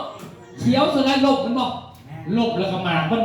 มาหอดไปเหียดได้เป็นอย่างเพราะว่าเขียวซื่อๆมันบ่สมัครเป็นหมาได้เด้อคือคนนี่นะใหญ่ซื่อๆนี่สูงซื่อๆนี่บ่หมายว่าผู้นั้นสิเฮ็ดเวียกเก่งได้แม่นบ่มีบอกโอ้ยมันใหญ่มันสูงมันสิเฮ็ดเอามันเป็นเคยนอนเว้นขนาดไม่บอกเป็นอย่างนั้นถือใจสงสัยเป็นอย่างคนด้วยกันบ่แม่นว่าเจ้าชีเนี่ยน้อยอยู่มันแข็งแรงมันฉลาดมันก็ได้ที่บอกให้เข้าใจเรื่องต้นไม้มันกินเหมือนกันเนี่ยเนอะเห็นบอกแต่ว่าสมัยก่อนนี่นะสมัยก่อนนี่ก็คือแรงงัวแรงกล้วยซะเฮาใส่ในไหหน้าได้จะเป็นแรงกล้วยหั่นเคี้ยวขนาดนั้นแต่ว่าหมามันบ่อย่างนั้นใช่ลูกเป็นอย่างเพราะว่าขิงว่ามันให้เป็นคบเขียวซื่อๆบ่ได้ฉะนั้นปุ๋ยเคมีซีโรซุนก็ให้มันสัตว์ใน8มื้อมันวิตายซื่อบ่แม่นเฮ็ดให้มันบาดดีเด้เป็นไงบ่ใหญ่บ่แม่นสัตว์เด้อเข้าใจสิฉะนั้นมาเบิ่งซั่นมานี่หามาเบิ่งมานี่ปุ๋ยนั่นน่ะเนาะคันเอาเขียวซื่อๆเอาสับนี่ก็พอบ่ต้องไปหาขี้งัวขี้กล้วยเขียวเบิดเด้อบ่ต้องไปสนใจแต่ว่ามันบ่เป็นหมามันวัวซื่อๆแต่ต่อไปมันติดเสือราพอเพราะว่าพยาธิอยู่ในนี่ดิอยู่ในขี้งัวมันมีตอนอีกมันยากเพราะฉะนั้นปุ๋ยมันจะมีหลายแบบหลายกลุ่มหลายกองหลายอย่างเขาจะยุ่งกับปุ๋ยมาหลายก่อนหลายแห่งเขาเนาะเห็นบอกแต่ว่าหายเข้าใจว่าถามมันมีตัวเลขขัดกระสอบปุ๋ยเคมีเด้อกายนั้นกายาปุ๋ยก็ถัดเป็นกาเจียกันนี่ว่าโอ้ลำมวนขนาดนี้กาเจียขนาดกาเจียกากงจักคูกันมันมีวัดกะปุ๋ยออกหลายเด้อปุ๋ยออกหลายแต่เขาบ่จักมันไงเนาะเขาจะจักปุ๋ยกลุ่มเดียวว่าไงคือกลุ่มนี้ไหมบอกเขาจักตัวนี้เนาะเขาจักตะการนี่เป็นยังคือจักตะการนี่เพราะมันมีในตลาดกาอื่นเนี่ยเขาเอาของโครงการยาพาราโครงการอ้อยโครงการต่างๆแต่ตัวนี้เขาเอาของตลาดเขาก็เลยเห็นปุ๋ยเนี่ยทำจริงแล้วปุ๋ยจะคือปุ๋ยเคมีเพราะมันมีตัวเลข3ตัวแบบปุ๋ยเคมีทำจริงแล้วทุก3 ปีเขาให้เปลี่ยนปุ๋ยถ้าบ่เปลี่ยนสูตรให้เพิ่มจำนวนเพิ่มจากไหนจากก็เคยใส่1 กระสอบมันเป็น2จาก2เป็น4เนี่ยแต่บ้านเฮามันบ่มีไปสอนแบบนี้ที่หลักเขามีแต่ว่าให้เจ้าซื้อโลดแม่นบ่เฮาก็ใส่อันเก่าบัดนี่เฮาก็เลยบอกว่าสุกใส่ปุ๋ยปอกปีพันมา3 ปี5 ปีก่อนโอ้ยน่าถ้าจะใส่ปุ๋ยหยังเนาะมันก็ยังงามมันซักบัดต่อมาใส่ปุ๋ยกระสอบนึงต่อมา2ต่อมา4มันบอกปุ๋ยปลอมบ่จักบ่ได้ปลอมเด้อดินเฮามันลื่นคือคนเฮานี่กินเหล้าถ้าพี่บ่เคยกินเหล้านี่เป็กนึงก็เมาเนาะบัดกินเป็กเรื่อยๆ2 เป็กจังเมาต่อมา4 เป็กบ่แบบกินเบียร์นี่แหละถ้ามิดนี่ไอ้ถ้ากินเนี่ยจะเมานะกินเลยเมาต่อมาขวดนึงจังเมาต่อมา2ต่อมาลังนึงคนเดียวเนาะผู้ใดต่อมา2ก็เนี่ยตาพอมันลึกเด้อคือกันกับปุ๋ยเคมีเอามาเบิ่งกันมาเบิ่งโครงงานเขาจักอยู่แล้วแต่เฮาบ่จักในดูสิว่าฟังได้บ่เด้อปุ๋ยมาทวีตในประเทศลาวเฮา16-20การของหมวดมันมาก่อนหมู่มันบ่พอมันมาก่อนหมู่มันก็โฆษณาต่างๆให้เอาไปใส่เนาะใส่แล้วเอาธนาคารใหม่เฮาดาวน์เนาะดาวไปมาใหญ่บ่เด้อ16-20ตัวเดียวใส่ปี1เขียวปี2เขียวปี3เขียวปีที่4ปึ๊บบ่ได้ถ้าจะได้ใช้ปึ๊บจะต้องเพิ่ม2เถื่อ2 กระสอบบาทนี้เขาผลิตมาเด้อปี1ให้เจ้าใส่ตัวเก่าปี2จะเก่าปี3ปีที่4เขาสิมีปุ๋ยตัวนี้มาเพียบคู่กันปั๊บตะกี้ก็บ่มีแม่นบ่เป็นอย่างเพาะผู้เขานิดเขาจักแต่เฮาบ่จักเด้เฮาบ่จักเขาได้ว่าเอาที่ห้องพื้นเด้อตัวนี้เองบัดนี้จะใส่คู่กันบัดนี้ห้องพื้นเองปี1ปี2ปี3บัดนี้ปีที่4ปุ๋ยตัวนี้มาตะกี้มันบ่มีเป็นยังคือมา16-8มาเป็นอย่างเพราะว่าเขาบอกว่าเจ้าใส่ตัวนี้คู่กันตัวนี้ห้องพื้นแล้วก็ตัวนี้ตัวหากมันจับตัวนี้เล็งไปมันซับตัวนี้ให้ดอกมันจับเขาว่าตะกี้มันคือบ่บอกเนี่ยพอตัวนี้ขายไปอีก1 ปี 2 ปีขายดีปุ๊บหมอกระต่ายก็ปีอันเดียวกันเด้อ16-8จนกามังคุดยับมาเป็น18-8นี่ว่าคือนอนแข่งกันต่อมาวันนี้ตัวนี้ใส่ไปแล้ววันนี้กลายเป็นว่า หมากอยากรีบบัดนี้ดอกจับจะซื้อดอกหมากมันรีบหมากก็มีน้ำหนักเลยมีปุ๋ย15มา15คือเป็นสูตรหมากจับเด้อหมากตึงก็ไม่นะบัดนี้15ใครดีหมอนี่ก็เฮ็ดแข่งไผมากก็เฮ็ดคือกันเป็นบัดนี้ดอกบัดนี้จะใส่ตัวนี้ติดต่อกัน3 ปีปุ๊บ16มา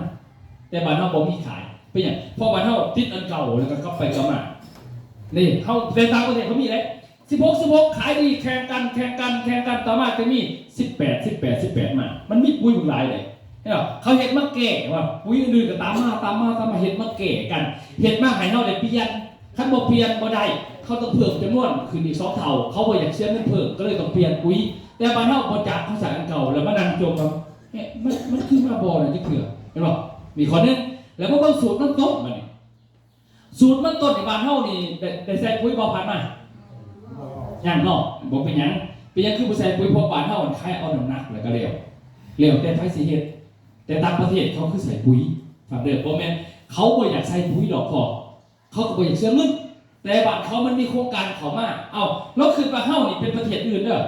เฮาบ่เคยใส่ปุ๋ยแล้วมันมีโครงการมาปั๊บบอกว่าเขาก็แลนจากกรมจากโรงงานพุ่นมีเอกสารทุกอย่างแล้วบอกว่าถ้าเจ้าขอโครงการน้ำข่อยเนี่ยพันเอาน้ำข่อยปุ๋ยเอาน้ำข่อยแต่เวลารับซื้อข่อยเฮ็ดสัญญาครับเจ้าขอซื้อน้ำเจ้า5 เท่าจากราคาอื่นเขาซื้อเขาสิเขาบ่นั่นสมมุติว่าเขาขายโลอื่น10,000มันบ่สมมุติว่าแต่ข่อยซื้อน้ำเจ้าโลนึง50,000พอสิเขาบ่เขาต่างประเทศเป็นสิแต่เมื่อเขาไปปั๊บแล้วหมายว่าสูตรปุ๋ยมันมีสิได้เพราะว่าไข่พ่อมันจะรู้ไข่พ่อนี่ที่ว่าเป็นล่ำมันต่างๆสูตรต่างๆคือมันแปลกมันดีเพราะว่าพวกขายโลกเขาขายในไทยแต่ลูกไม่ได้ขายในไทยลูกขายในเกาหลีหรือญี่ปุ่นอายิโนโมโตมาเอาเองไปตรงราคามันจะสูงกว่าน่ะบัดนี้พ่อกับมาเอาลูกแต่ว่าสูตรมันพอต้องใช้ตามนี่ได้นี่สูตรมัน4สูตรปุ๋ยรู้ว่าปุ๋ยพอหูจักได้นี่สูตรปุ๋ยพอหูจักได้นี่รู้ว่ารู้ว่าท่านบอกเรื่องพวกนี้เลยรู้ว่าวันนี้คือความหูพอเขาจะวางวิธีใส่สูตร18 46 0 46 0 16 88 00 60นี่คือสูตรมันต้นที่แท้จริงฉะนั้นพอเขาต้องเอาน้ำลูกบาดนี้โครงการเขาลง10 ปีเบิดโครงการพอเบิดโครงการคือโครงการเขาเลิกพอประเทศไทยเป็นแบบนี้เลยบาดนี้เมื่อโครงการเขาออกมาแล้วตัวนั้นถ้าพอใส่ปุ๋ยมันบ่ขึ้นเลยมีแต่พญาฉันพอต้องใส่ตามคือก่อนประเทศไทยเลยใส่ปุ๋ยมันไอ้พี่กิ่งคนใส่บ้านเฮาถามมีโครงการลงมาเขาก็ต้องใส่ด้วยกันบอกอันนี้มันบ่ทันมีเดี๋ยวเขามาจะก็ต้องใส่ตามอีกคือเขานี่บ่เบิ่งสูตรมันต้นมันจริงกว่า4 สูตรนี่น่ะใส่น่ะ4 สูตรใส่น่ะตามกฎหลักของบันเดอร์1 กระสอบ50 กิโลเขาให้ใส่1 ไร่40 เมตรคูณ40 เมตรนี่คือแบบ1 ไร่มันเฮกตาร์นึงมี6 ไร่กับ1 งานไร่ได้ไงคือ6 กระสอบต่อ1 เฮกตาร์6 กระสอบตัวสูตรได้หมดบัดนี้เราดูการหนึ่ง4 สูตร6 4เท่า4 กระสอบเป็นเฮกตาร์ไหวบ่ไหวแต่บ้านเขาคือไหวโครงการเอามาให้ก่อนแล้วจะมาเป็นหนี้คอยแล้วคอยกระตัดเอาเงินจากต้นคอยค้ายให้ก่อนเนี่ยประเทศไทยชาวเกษตรกรจะผูกคอตายกับมีเฮ็ดปลูกเสียเป็นหนี้หาไปไม่เห็นมาได้ข่าวบ้านเฮามีภายในผูกคอตายก็มีดอกขั้นบนเรือนผู้บ่าวสาวมันบอกอย่างอื่นมันไม่เลยมันแหละนอคุณดูนักบวกคนตินี่นะนี่แหละจะบอกว่าสูตรเป็นเสียงเมื่อวันเล่นเนี่ยฟังการกระต่ายบอกเด้อข้าเราจะสื่อปุ๋ยใส่มันต้นยาจะไปใส่โลเล่ๆได้มันบ่ถือสูตรดอกมันเปลืองซื่อฟังนี้ไปเบิ่งนี่ ฝรั่งหัวใหญ่เปอร์เซ็นต์แป้งสูงต้องบำรุงด้วยปุ๋ยตรากระต่ายเตรียมแปลงปลูกเพิ่มอินทรีย์วัตถุในดินแนะนำใช้ปุ๋ยคอกเพื่อให้ดินอุ้มน้ำได้ดีขึ้นใส่ปุ๋ยรองพื้นแนะนำใช้ปุ๋ยตรากระต่ายสูตร15 หรือปุ๋ยตรากระต่ายสูตร16 88เพื่อให้ดินสมบูรณ์จากนั้นจะทำการปรับท่อนพันธุ์สำหรับการบำรุงมันสำปะหลังอายุ 35-40 วันแนะนำใส่ปุ๋ยตรากระต่ายสูตร15 หรือปุ๋ยตรากระต่ายสูตร16 88ผสมกับปุ๋ยตรากระต่ายสูตร4600ช่วยบำรุงให้ต้นมันสำปะหลังเจริญเติบโตเร็วลำต้นแข็งแรงมีความสมบูรณ์บำรุงระยะระเบิดหัวมันอายุ 70-90 วันเป็นช่วงสำคัญมากเนื่องจากมันสำปะหลังจะเริ่มลงหัวสะสมแป้งแนะนำบำรุงด้วยปุ๋ยตรากระต่ายสูตร15 หรือปุ๋ยตรากระต่ายสูตร16 88ผสมกับปุ๋ยตรากระต่ายสูตร0060ช่วยให้มันสำปะหลังลงหัวได้ดีหัวใหญ่ได้น้ำหนักเปอร์เซ็นต์แป้งสูงขายได้ราคา มันสำปะหลังหัวใหญ่เปอร์เซ็นต์แป้งสูงต้องปุ๋ยตรากระต่ายปุ๋ยอันดับหนึ่งในใจพี่น้องชาวไร่ชัวร์เด็ดๆ นี่คือสูตรของกระต่ายตัวใหญ่ที่เขาไปซื้อกันนี่แหละแต่เขาซื้อมาเขาเลือกตัวนี้มันมาเขาคือตัวเองหมดเลยโคไม้คือจะต้องใส่แบบนี้ขั้นที่ใส่นะจะไปใส่ตัวถิ่นตัวเด่นดินมันเสียเป็นอย่างเขาจะเอาขี้เกียจลงก่อนเพราะว่าขั้นเขาใส่ปุ๋ยไปซ้ำดินมันตายเป็นที่แก่ที่เอาขี้เกียจไปลงก่อนมันจะมาตายมันจะกูขึ้นเข้าใจป่ะฉันถามว่าต้องเก็บจะได้ดินจะมาตายเพราะว่าพวกนี้คือขั้นเป็นยาขั้นเป็นอันนั้นมันเป็นขาตาขึ้นเหล่านะพวกนี้มันเป็นแบบกินหลายปีไปตามมันด่านมากำลังด่านเนี่ยวันนี้เอาแก่ไปฝูขึ้นดึงขึ้นสูตรมันเป็นจังสี่ข้าเอาใส่นอกแกนี่ก็คือบ่ได้ฉะนั้นลูกหู้พวกนี้มาจักเท่าใดมาบอกเมข้าพเจ้าอยู่เมืองพะทองกับเฮ็ดมันต้นปีนั้นไปบอกเราก็ว่าคัดสิสูตรจังซี่ได้กูเศร้าเฮ็ดหน้าเฮ็ดสวนน่ะว่าทุกตายวันนี้ข้าพเจ้าจบมาไปขายปุ๋ยนี่บ่ได้เพราะว่าข้าพเจ้ามันบ่เป็นพ่อค้าคันพ่อค้ามันบอกขายแล้วเนี่ยเอาเงินเนาะแต่ว่าเขาเป็นวิชาการมันต้องบอกให้ฟังตรงๆบัดนี้เขาจะเฮ็ดปุ๋ยนี่มาเด้อเก่าเกษียณโลตัวนี้มันใช้มันต้องใช้จะไหนบัดนี้ตัวนี้เนี่ยให้ไปใส่เตบอลมันเน่าปีกายมันจะไปแกะเสือละมันต้องไปใส่แบบนั้นเด้อมันต้องไปใส่ตามขันมันได้เปลืองได้เป็นบ่ไหวดอกบานเท่ากันราคาคันนี้เนาะบ่ไหวแต่ว่าปัญหาของเราเนี่ยคือบอลไอ้หัวเน่าปีกายนี่เด้อบอลมันมีเสือล่าแสดงเพราะว่ามันต้นนี่เขาปลูกเอาหัวมันบัดนี้มันอยู่ในดินบ่เกิน5 ปีดินมันได้กระตามถามว่าตลกชิดดีได้กระตามแม้กระทั่งปากซองแดนหนาวแห่งดีแต่ตะกี้นี่มันเป็นส้นปลูกในมดเดียวนี่ภาครัฐให้ง่ายมีเมื่อใดเพราะว่ามันเป็นถิ่นเสือล่าไว้กกฟีเห็นป่ะบัดนี้เขาก็เลยว่าทางนั้นเขาให้มันลงมาบัดเกียงเบิดให้ลงมาเรางามเบิดแถวเมืองปากซองกฎหมายออกมาจากราชการเลยห้ามประชาชนปลูกมันต้นห้ามไปแล้วพ่อเขาเคยค้าได้มันจะไปสร้างเขาประเดี๋ยวบ่ได้ก็เลยไปลื้อถอนใบอนุญาตพวกสื่อมันต้นอยู่เมืองบ่ให้มีด้านมันเห็นป่ะบ้านเคยไปถามเด้อพอได้มีพี่น้องปากซองถามเด้อว่ามันเป็นกษัตริย์บอกเขาไปจะไปลงโฆษณาปากซองบอกเรื่องนี้ได้บอกเรื่องนี้ผิดกฎหมายบอกให้เบาเมืองเดียวเลยในประเทศเราว่าดื้อเบาเลยเวิร์ดมีแต่เมืองปากซองหามพอเขาเก็บไปกับกาแฟกับกะหล่ำปีมันเป็นพืชเศรษฐกิจดิฉะนั้นนะบอกตัวนี้นี่เอาไปใส่บอลให้มันเน่าจากใส่บอลได้เน่าพิกายนี่นะเขาว่าบอลนี้มีสลัดจากเอาไปใส่เด้อบอลต้องไปใส่คือเป็นสูตรเอาแต่ขั้นมาเขาอยากเห็นมันสับมันง่ามมันหัวใจมันดีแนะนำตัวท่านมีวิธีถือสูตรเด้อ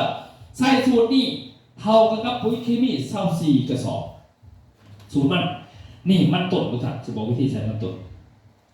ได้มันต้นได้นี่สูตรมันต้นเนี่ยนี่คือท่านจะเอาไปใส่มันต้นเนี่ยปกติมันจะมีอันนี้หัวเสือน้ำเนาะหัวเสือน้ำมีหัวเสือมันน้ำหัวเสือมันนี่ตัวนี้ใส่เบิ้งมันเบิดบอกเป็นหยังสันใดเนาะนี่ให้เบิ้งนะครับวิธีใส่เป็นหยังเพราะว่าสูตรมันนี่สูตรหนึ่งใส่ได้10 เฮกตาร์เนี่ยเพราะว่าถ้าไปใส่ปุ๋ยเคมีเมื่อกี้เฮกตาร์หนึ่ง24 กระสอบไปได้เอาคูณเบิ้งกระสอบนึงเท่าไหร่เนาะบ่ไหวของเราในอันนึงเลย10 เฮกตาร์ลูกเฮ็ดปุ๋ยมาเพื่อแก้ปัญหาเพราะว่าเฮาหูปุ๋ยเท่าไรก็ตามบ้านเฮามันต้องได้ใส่ถึงราคาต่ำก็ต้องได้ใส่แม่นบ่คือคนเนี่ยหมักอันนี้บ่เป็นประโยชน์หมักอันนี้ขี้ข้านี่แต่เกมบัดมือบ่เว้นบ่ค่าครัวมันนี่เฮาด่าหลานเฮาแต่ว่าบ่ให้มันกินข้าวเด้มึงบ่กินข้าวเด้มึงบ่มีประโยชน์ได้บ่แฮ่มันก็บ่ได้ต้นไม้เฮาคือกันมันราคาบ่แพงก็จริงแต่ว่าจะต้องปลูกมันแม่นบ่คันบ่ปลูกมันก็เจ้าแห้งเจ้าเฮ็ดเบิดแล้วดูเพื่อขาดปลูกมันนี่เนี่ยร้านตายแล้วมันก็บ่ไปไม่บ่ล่ะถ้าไม่อยากให้มันอยู่คงต้นมันตัดไปลงขึ้นแต่ว่าบ่อยากให้ไปลงขึ้นกับปุ๋ยที่มันสูงมันเปลืองเฮาวันนี้ท่านก็เลยว่าถ้าใส่ไปเด้อสิบอกวิธีใส่เด้อนี่เป็นหยังคือว่ามันต้นต้องใส่ปุ๋ยน้ำบางคนว่าโอ้ยเขาขี้คร้านนะก็ไปซื้ออันนั้นเนฟซีก็เจ็บหลังโอ้ยเฮาไม่บ่สนานเนาะสิบอกฟังเด้อคนบ่เข้าใจบ่เข้าใจจังได๋มันต้นนี่นะเขาปลูกเอายังมันเอาใบหรือเอาหัวเราตอบได้ด้วยสิจะอธิบายครับผมไม่งั้นบอกว่าได้พิษหรอกใช่ไหมว่าเมื่อเขาปลูกเอาหัวเนี่ยลูกสิว่าอธิบายฟังสิได้มันต้นเนี่ยมันจะเป็นหากในเดือนธันวาคมเดือนที่1มันเป็นหากเดือนที่2ครึ่งครับเดือนที่3มันเป็นหัวฉันนั่นแล้วก็คือมันต้นนี่นะมันจะกินอาหารต่างหากเพียงเดือนเดียว ส่วนต่อไปเมื่อมันเป็นหัวแล้วมันบ่ดูดอาหารในดินใบมันหนาลำต้นมันเป็นกระตูดเป็นขอร้ายเพราะมันอาศัยน้ำอาหารทางอากาศเข้าใจป่ะมันต้องกินทั้งใบดูดแดดแล้วมันเป็นยังมันคือทนเตะห้อนก็อยู่ได้มาตอนอื่นมันอยู่ไหนเนาะน้ำมันลงอยู่เนี่ยมันกินอาหารมันกินแห่งต้องการพอมามันดูดอาหารทางอากาศลงมาดิเพื่อนหัวมันไงคนเขาบอกเขาใจบันถ้าผัดเขาใจว่าถ้าสืบปุ้ยเขาก็ต้องเป็นเม็ดเป็นวันเพราะว่ากี่คาดิษได้ไหมเขาคือเซน่าเขาผัดเอามันตุ่นมันคือเซน่าข้างหน้าในเมียนเขาเอาปุ้ยไปวางมันมีน้ำเนาะมันก็เปื่อยต่อ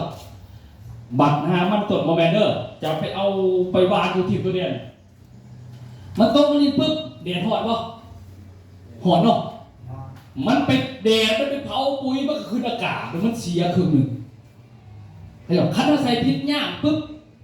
ส่วนฝนตกเขาใส่ปุ๊บหยามก็คือนี่ให้เขาใจว่ามันถึงวิธีหนึ่งคันจะใส่ปุ๋ยเม็ดเด้อกากระต่ายอย่างไรแต่ใส่มันถึงกล่องกดขึ้นมาในต้นมันเป็นอย่างไรให้เขาเอาไม้ขวดอ้อมมันหรือว่าอย่างไรเป็นยังไรแต่ขวดอ้อมปุ๊บแล้วเอาปุ๋ยห้อยแล้วกระทงคันแบบนี้มันกิน100%แต่ลูกไปถามว่ารถพงพอจะเข็นตาพ่อไหวบ่ไหวเนาะฉะนั้นรถมันก็เลยบอกว่าวิธีเฮ็ดก็บอกนี่เด้อให้อาหารทั้งขอกับอาหารทั้งใบดีที่สุดกิน100%บ่มีทิมและประหยัดพ่อเขาก็เลยเนี่ยมันกินแบบนี้นะก็เลยว่าเขาจึงมีสูตรของปุ๋ยผุนร่มก็คืออาหารครบปั๊บดีกว่าเขาไปซื้อไอ้เคมีตามสูตรประเภทมหาศาลยอมาเดียวโดยจะเอาหัวเสือมันนี่ตอนเขาตัดเนาะนี่เอาตัวนี้นะเอามา5 cc พ่อ5 cc พ่อเอามาเซฟุ้ยจะแบบเดเอา5 cc แล้วไม่ต้องขึ้นหน่อยแต่ไม่ต้องสนใจน้ำมันเนาะเซ30 นาทีเอาไปปลูกเร็วได้เดือนทั้งบิดนี่มันเช็ดให้กระตุ้นในหางมันไหลมันจะกระตุ้นในหางมันไหลเนี่ยกระตุ้นในหางมันไหลพอหางมันไหลเนี่ยกระตามพ่อได้ผมนอกจากหัวมันไหลแล้วพ่ออีกมันจะป้องกันพยาธิให้กับต้นมันเพราะว่าพยาธิที่อยู่ในดินที่มันขังไว้ได้ปีตัวนี้มันเป็นวัคซีนป้องกันเพื่อบ่ให้เกิดพยาธิให้กับต้นพืชนะนี่คือตัวหัวเสือมันแก่ตัวนี้แต่ไม่ต้องขาเป็นอะไรจังพ่นได้เลยความหมายอันไหนคือยาขาขนาดนั้นอันนี้คือมาป้องกันในต้นแต่การเป็นปุ๋ยพร้อมให้อาหารพืชครบพร้อมสัตว์พร้อมฉะนั้นเฮาเซตัดไปเร็วเดือนหนึ่งเมื่อมันออกใบแบบนี้แหละเนี่ยจังสิเขาจะคอยเอาตัวเขียวนี่ไปพ่นตัวนี้ก็เครื่องฝาต่อหนาม1 ปี1 ถังเท่าเกียร์เครื่องฝาเด้อต่อหนามซาวดินเขาไปใส่รถ4-5 มือมันเริ่มสัตว์นะมีเอาไฟแบบนี้พ่อแบบนี้ประหยัดกลัวเขาใส่ปุ๋ยเม็ดแล้วกับโบได้เมื่อยอีกขั้นจะว่าตรงๆเลยขั้นว่าเขาใส่คือยังหน้าวานเลยสิมันเสียปุ๋ยถิ่นเข้าใจสิพ่อแหละมันบริกินเขาใส่ไหมมันบริซึ่งลงดินมันเกิดอากาศก่อนเดือนที่2มันต้นมันจะเป็นหัวแล้วพวกนี้เขามันเป็นแบบนี้แล้วมันจะบ่กินอาหารทั้งดินเดือนเบิดแล้วมันกินอาหารทั้งใบเท่านั้นแต่ถามว่าเขาเซก่อนหรือใส่ปุ๋ยพวกนี้พวกใบมีใบงอกมันจะต่างกันไปบ่ให้เป็นพยาธิเนี่ยนี่คือมันต้นง่ายๆตอนนี้ผมมีอย่างใส่ก็ใส่ง่ายๆเนาะเดือนทบิดทำอิฐไหนแม่นเขาเซจะไปปลูกเดือนหนึ่งมันไปเป็นใบปีดีขึ้นมาเขาจะเอาตัวนี้พ่นกับปึ๊บดูว่า7 มือเพิ่มก็ได้คำว่า7 มือกับ10 มือ4ก็ได้สินะผมพี่นั้นบอกให้เกินประมาณนั้นก็ตัวนี้เวลาสีดเวลาได้ต้นใหม่มันจะกินดีกว่าสีดน้ำมือเสาสูงสุดถอด9 โมงเสาขั้นตอนบ่ายได้บอกตอนบ่ายเขามันหอนบนแนะนำเนาะถ้าเป็นตอนแรกเลยบอกตอนแรกได้อยู่แต่ว่ามันจะกินอาหารโบกเหมือนกับต้นเสาเป็นอย่างเพราะว่าต้นไม้นี่ถ้ามันกินหอดย่ำมื้อแรกไปปั๊มหอด6 โมงสีกลางคืนมันเอียออกเลยกลางคืนมันจะเอียออกต้นไม้มันบ่กินอาหารตอนกลางคืนไอ้บอกมันจะปล่อยก๊าซคาร์บอนิกออกไอ้บอกจะมาเข้าหาปล่อยนอนแต่ต้นไม้ขึ้นไปอย่างมันปล่อยผิดเองมันคายออกฉะนั้นขั้นจะให้เต็มเม็ดกระสุนคือ9 โมงเสาร์5 โมงเสาร์เขาฉีดระหว่างนี้มันจะกินบนมืออาหารมันกระคบตามประเทศเขาลงทุนหลายเลยเพราะว่าพูดนะไปจากตอน่ะตอทอตัวใหญ่เพราะว่าบ้านเขามีสูตรมียังเห็ดทางในได้มีโครงการลงดีเขาลงทุนไปเนี่ยเขาก็ไปซื้อมาแพงบ้านเฮาทำเฮาเฮ็ดนอกเอาซ้ำมันอยู่หลอดก็บ่ดีบ้านเฮานะก็เลยว่าแนะนำเอาจัง4 สูตรดีพ่อมันได้ตั้ง10 เฮกตาร์แต่สุดเก่งแล้วนี่คือจุดดี10 เฮกตาร์ถ้า4 3 เทื่อถ้า4 2 เทื่อมันก็ได้ หาที่ตาเพราะว่าชุดหนึ่งนี่ชุดหนึ่งไม่ได้ซีดเป็นบอกเขาซีดแบบนึงก็หาแล้วเนาะก็เลยหาเขาซีดมาซ้อมกระเบิดขึ้นมาซีดซ้อมเทือกระเบิดแหละคันหาที่ตาคันว่ามีคันว่าซีด3 เทือ4 เทือรู้แล้วแต่7 มื้อ4 เทือนึงก็แห้งดีแต่ว่าจะบอกวิธีแบบตอนเขาจะเอาไปใส่จังนั้นเองวิธีป้องกันพยาธิแล้วก็วิธีตอนหัวมันใหญ่มันลงมันมีอยู่ในนี่3 จุดนี่ง่ายๆสบายๆแบบนี้มันสิเด็ดหัวมันใหญ่ขึ้นถ้าเขาเอาเคมีบ่ไว้หรอกเคมีการที่เขาคือใส่แบบนี้อันนี้บวกนี่ส่วนนี้มีบวกนี่บวกละเฮกตาร์ละเท่าใดเฮกตาร์ละ6 กระสอบราคาแพงมันบ่ไปใส่แล้วราคาขายมันซ้ำนี่มันบ่มันหลอดเขาก็เลยเหลือเป็นตัวนี้ซะอันเดียวเอาแต่ต้องเคี้ยวสัตว์ซื่อๆแล้วเดือนนั้นก็บ่มีอาหารคือเก่าเกิดจะได้ก็ต้องไปใส่นะรู้แบบดีๆก่อนเด้อเด้อนี่นะเด็ดเขาการคิดถึงซูมเกิดนี่เนี่ยตัวนี้นี่แม่นตัวเขาใส่ในหัวมะนาวตัวนี้หัวมะนาวใส่ในกู้ได้เด้อตัวนี้กู้หัวมะนาวได้สบายตัวนี้เด้อนี่มันต้นนี่คือว่าสูตรมันต้นกับปุ๋ยเก่ากับเศษโนสมัครต้นใหม่แล้วต้นมันแบบนี้นะเขาไปสีด3 หลอกมันขึ้นมานี่สีดเบาๆมันสิบ่ต้องยังแบบใหม่สีดกับคำมันสูงกับสีดขึ้นมันสีดเอายางไปเลยนะโมเมนต์จะเป็นจีนแต่ละต้นไหนโมเมนต์เสร็จเด้อไอ้สีรถยางไม่รถสินะมันกินเองมันกับพอถึงขนาดแรงกับพ่อจะลงยางเอาสีดเอาฟอยล์ลงไปเพราะอาหารมันสิตกใส่ใบมันสิดูดซึมเองมันเป็นนาโนติดปึ๊บดูดปับเอาไปสิซะมันไหวมันเป็นนาโนมันเป็นนาโนแต่มันจะติดปุ๊บเลยอันนี้คือสูตรมันต้นมันแต่ละนี่เขาใส่พันธุ์มาใช่ไหมนี่สูตรมันนี่มันต้นนี่สูตรมันเดี๋ยวสิด้านหายด้วยค่ะนี่นะสูตรมันต้นนี่ดินี่ก็ใส่พันธุ์มาเขาบ้านนอกกับปูกี่หรอกเขาเนาะไปรับเนาะเขาให้เบิ่งเขาเด้อเขาในสูตรเขาจะได้สูตรสากลก่อนสูตรสากลห้องพื้น16:0เล็ง46:0หักตอมบันทึกพามา16:88หรือ18แบบอะไรอันนึงได้เวลามันหักพ่วงโดย15เอาฟังการตายออกเด้อบาเป็นอย่างนี้ฟังสูตรเขาที่เขาสื่อกาเขามานี่แหละแต่เขาใส่มาถือนี่แหละฟังตัวนี้ปลูกข้าวในดินทรายกับปุ๋ยตรากระต่ายต้นข้าวสมบูรณ์รวงใหญ่ได้ผลผลิตดีมาชัวร์พื้นที่ในดินทรายจะมีอยู่ทางภาคเหนือและภาคอีสานดินจะมีธาตุอาหารที่ต่ำเลยต้นข้าวสมบูรณ์ปุ๋ยตรากระต่ายขอแนะนำดังนี้ครับข้าวระยะแตกกอลำเลียงบำรุงเพิ่มความสมบูรณ์เพื่อให้ต้นข้าวแตกกอดีแนะนำใส่ปุ๋ยยูเรียตรากระต่ายสูตร4600ผสมกับปุ๋ยตรากระต่ายสูตร16:8หรือปุ๋ยตรากระต่ายสูตร16:88ช่วยให้ต้นข้าวโตไวต้นสมบูรณ์ข้าวจะแตกกอดีข้าวระยะตั้งท้องต้องดูแลอย่างดีเพราะต้นข้าวต้องการการบำรุงเพื่อผสมเกสรได้ดีเมล็ดข้าวเต็มท้องเลือกใช้ปุ๋ยตรากระต่ายสูตร16:8หรือปุ๋ยตรากระต่ายสูตร16:88บำรุงให้ใบเขียวทนเขียวนานต้นแข็งแรงข้าวระยะออกดอกรับรวงเน้นบำรุงเพิ่มน้ำหนักให้เมล็ดเต่งได้รวงใหญ่แนะนำใส่ปุ๋ยตรากระต่ายสูตร15-15-15กระต่ายดำเพื่อบำรุงเมล็ดข้าวในช่วงสร้างน้ำนมสร้างแป้งให้ข้าวรวงใหญ่เมล็ดสวยปลูกข้าวในดินทรายต้นข้าวสมบูรณ์รวงใหญ่ได้ปริมาณข้าวเยอะต้องปุ๋ยตรากระต่ายปุ๋ยอันดับ1ในใจชัวร์เด๊ะอันนี้คือสูตรเขาบ่เคยใส่แบบนี้มันบอกเพราะว่าบ้านเราจะใช้ตามพวกซื้อดินมันได้เสียดินเสียแล้วแก่เมื่อไหร่มันเขาสีแก่จะเพียก็เลยลงหลายนะครับเพียมากทุกปีเข้าประกวดจากในสมองเรื่องวิธีเขาจะได้ฉะนั้นสูตรจริงของปุ๋ยเคมี50 กิโลต่อ1 ไร่เหมือนกันเฮกตาร์หนึ่ง24 กระสอบจึงถือบ่ไหว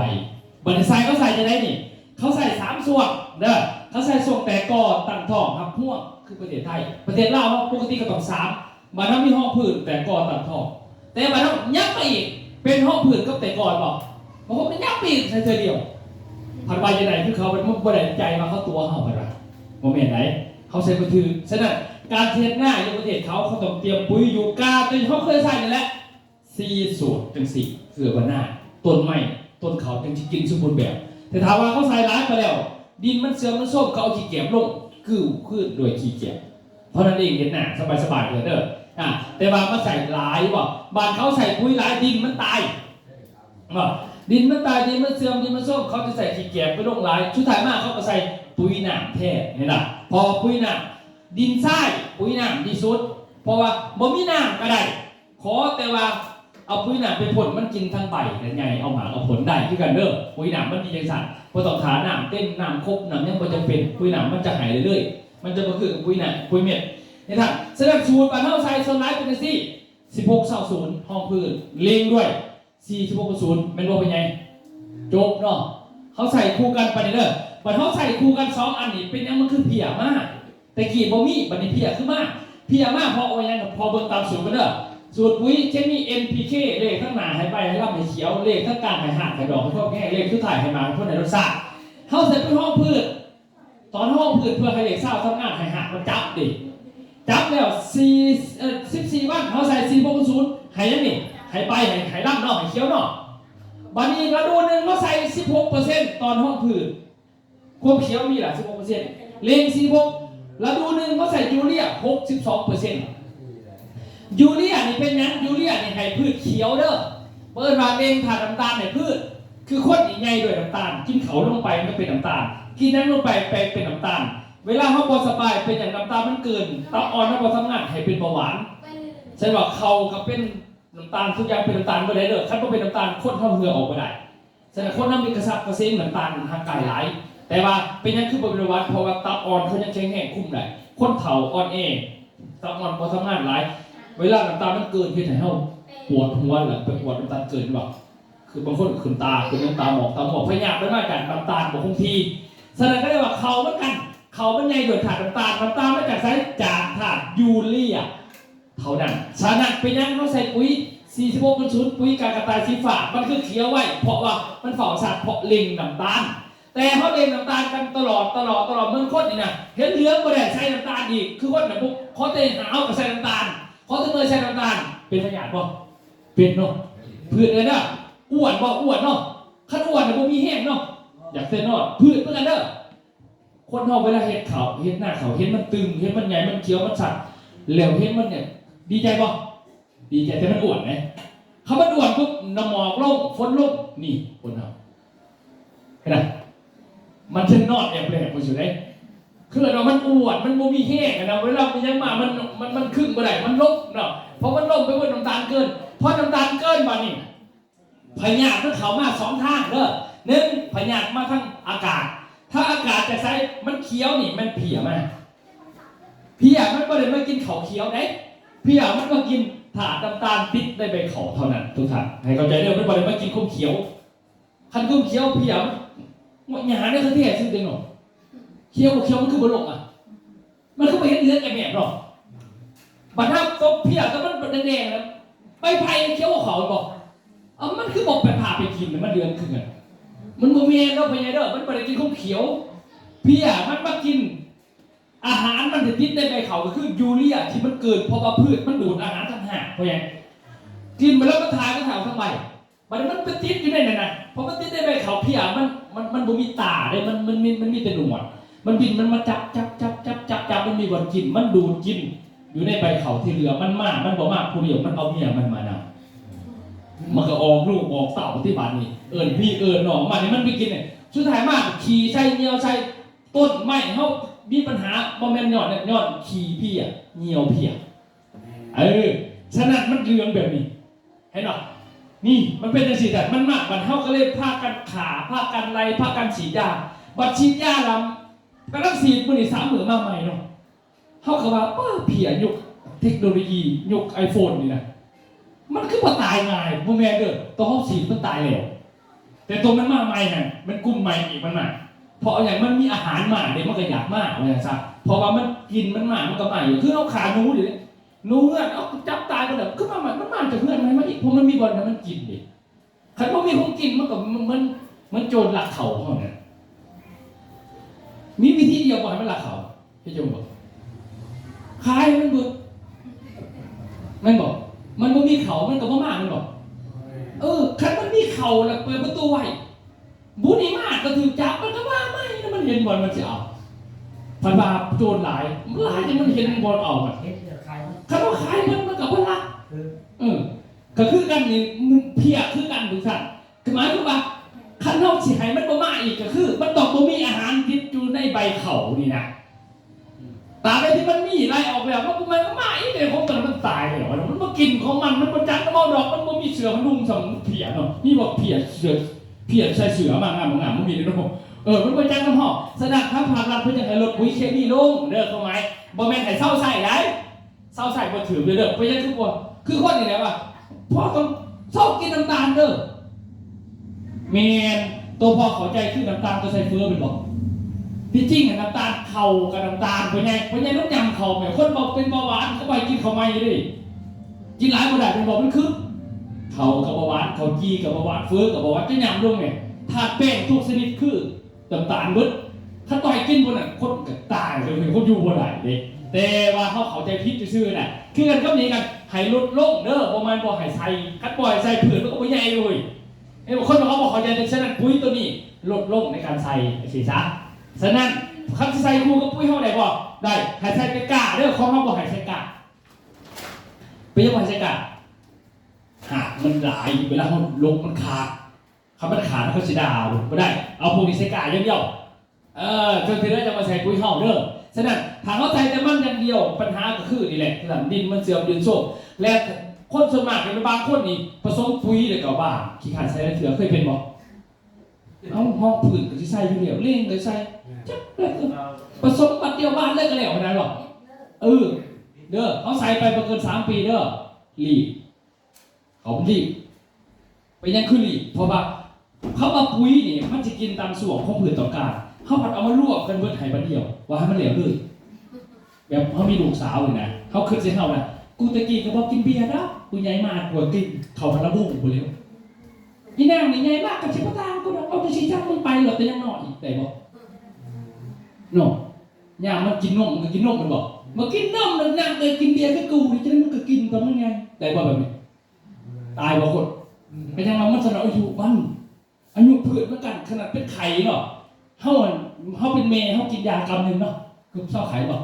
โอ้ยาดีเลยบัดลูกเข้าไข่ให้มันกินตายเลยฉะนั้นมันต้องมียาเป็นหนามมันบอกคันเขาเป็นไข่เอายาหนามลูกกินเศร้าบอกว่าเศร้าอีกไอ้เจ้าเคมีมันเป็นทางสั่งเดิมมันเป็นไปใช้เอาเองไหนมาดีเขาจะยังไงเนาะนี่แหละให้ใช้ตามช่วงเขาห้องผืนไปใช้ตัวนี้เป็นตัวนี้จะนี่ยังห่างตามเขาบอกข้าสั่นผลลัพธ์ตามมาคือเขาหลีเขาเสียเลิกเขาเป็นพยาธินี่นะใช่ไหมแม่เขียวนี่ง่ายนะสัตว์ไปแต่ว่ามันหมามันถือหดลงแต่ว่าเป็นอาหารของตะกะแตนมันจะมากินมันเอาเมียมันมาหนักด้วยกันเอาพีนอกมันมาวัดทางอากาศวันนี้อาหารทั้งดินถ้าจะมาเติม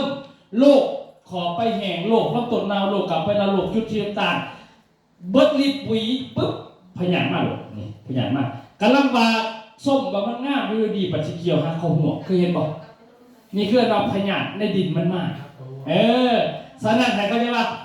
เป็นยังจะใส่ปุ๋ยข้นก็อยากใส่ปุ๋ยดอกเขาอยากให้อาหารกับพืชฉะนั้นอาหารของพืชมันมีทั้งหมดอยู่16ถาดเคมีถาดมันขบมันเจริญรุ่งเรืองถ้าเขาซื้อในตลาดเขาซื้อเป็นปุ๋ย3ถาดเด้อปุ๋ย15แมนไนโตรเจน15%อันนี้15นี่15อีก13ชนิดเขาปล่อยให้พืชหากินเองมันบ่มีอาหารในดินมันเกิดบ่สมบูรณ์ฉะนั้นปุ๋ยเท่านี้เม็ดดำๆมันบอกเพิ่นใหญ่เบิ่งเปื่อยแล้วบอกเปื่อยแล้วบอกเห็นไหมตัวเม็ดดำๆตัวนี้ตัวไหนเข้าใจได้ว่ามันเป็นอาหารพืช16ชนิดหวานลงไปปุ๊บคันเป็นอาหารก็เป็นบุฟเฟ่เข้าใจบุฟเฟ่เนาะหวานลงไปปุ๊บอยากเลือกกินยังมันหากินเองหมดแต่ถ้าเขาเอาปุ๋ย15หมายว่าเขาเอาถาดไนโตรเจน15%ไข่เขียวพริกตายแล้วก็5กับ15%แล้วก็หมาก15%มันกินแต่3อันแต่เขาเสียเงิน7%อันนี้กระสอบนึงบุฟเฟ่ถ้าเป็นคนจะเอาตัวไหนเนาะซื้อตัวเย็นใช่ป่ะตู้เย็นราคาล้านหาใช่ป่ะสีฟ้าล้านหาสีขาวล้านหาตัวสีขาวขายมากมีแต่3อันอาหารแถมให้บัตรตัวสีฟ้าขายมาก16อันจะเอาตัวไหนล่ะราคาเดียวกันแม่นหรอเขาจากนี่เขากระเทือนตัวนี้เนาะเขาจากบัตรวิ่งเขาจากบัตรนี่เขาก็เลยมาจากจะเอาตัวไหนอย่างนั้นเขาไปซื้อตามเขาว่าฉะนั้นตัวนี้เด้อมี16ถาดนี่มันจะบำรุงทุกอย่างอยู่ในกระสอบเดียวแต่เด้อใครเข้าใจจุดนี้ฉะนั้นมาเบิ่งถัดมานี่ตัวเขาลงพันมากเลยเบิ่งเด้อมาเบิ่งเด้อนี่ปุ๋ยหนักต่างๆกับตัวเขียวนี่ก็จะเริ่มเติบโต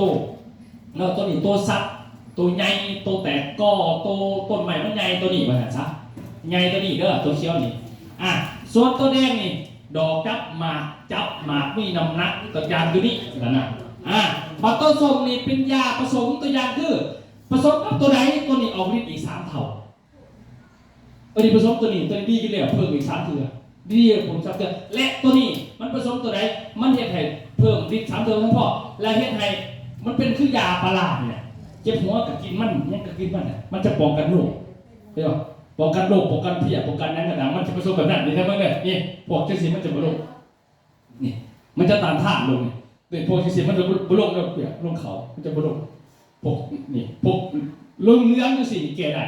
สูตรแก่เรื่องเลี้ยงมาตัวนี้กับตัวนี้สูตรแก่เรื่องสูตรแก่เรื่องเลี้ยงถามมันเลี้ยงได้ไหมนี่มันอาทิตย์เดียวมันจะ2 คืนสายเบิ่งเด้อเขาจะลงไปหลายเลยเพราะว่าจะเป็นสวนพักต่างๆนี่พวกนี้นะถ้าไปยัดดีมันอย่าให้มีกำไรต่างๆพวกพืชพักให้เอาปุ๋ยหนักไปใส่เด้อขวดนึงอีนี่ถ้าขวดมันอีนี่8 เฮกตาร์50 ไร่8 เฮกตาร์ประหยัดปุ๋ยเม็ดลง30 กระสอบต่อ1 ตุกเขาจะสื่อสารนี่นะอยากให้กำไรดีขายกำไรงามเอาตัวนี้ปุ๋ยหนักไปใส่บอกเขาลงปันมาเพราะว่าจะเป็นปากซองแดนน้ำผมจะลุยแต่สมัยใส่เป็นตาเนี่ยแต่สมัยพอท่านเอากาแฟมาขายผมมันหลายปีเลยกำลังปลดแบบนี้3 ปีที่ท่านนี่ภาพมาด้วยก่อนนี่มีวันที่10 เดือน 10ปากซองได้นี่มาไม่มา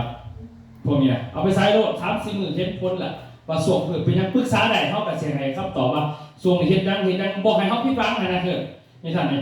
ดอกก็จับเดินตามแก่ได้หมดนี่ดอกก็จับมาพวกตึงมาพวกง่ามพวกนี้มันจะแก่ได้มาด้วยเป็นยาให้มันเป็นอาหารให้มันเป็นตัวเห็ดให้มันง่ามให้มันชัดให้มันดีไว้ใช่ไหมมาพริกปลูกยัดง่ามพยานปักโลกตัวนี้แก่ได้หมดในสุดนี่แหละได้สิบอกสุดตรงไหนนี่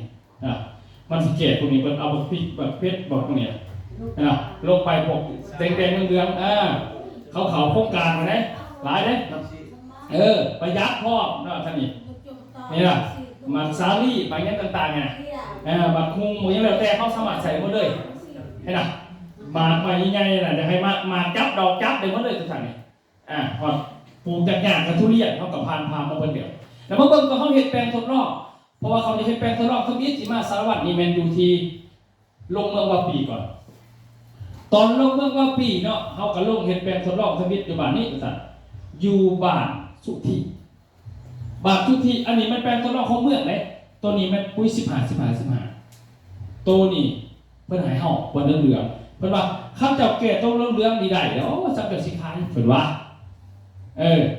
ตอนนั้นไปลงโฆษณาเลยกับบริษัทจะกระสอบได้ตอนนั้นเพราะว่าเขาไปล้างงูดิเขาไปล้างงูเขาไปทดลองอย่างเดียวไปทดลองอย่างเดียวตอนนั้นทุกท่านแล้วบัดนี้ก็เบิ่ง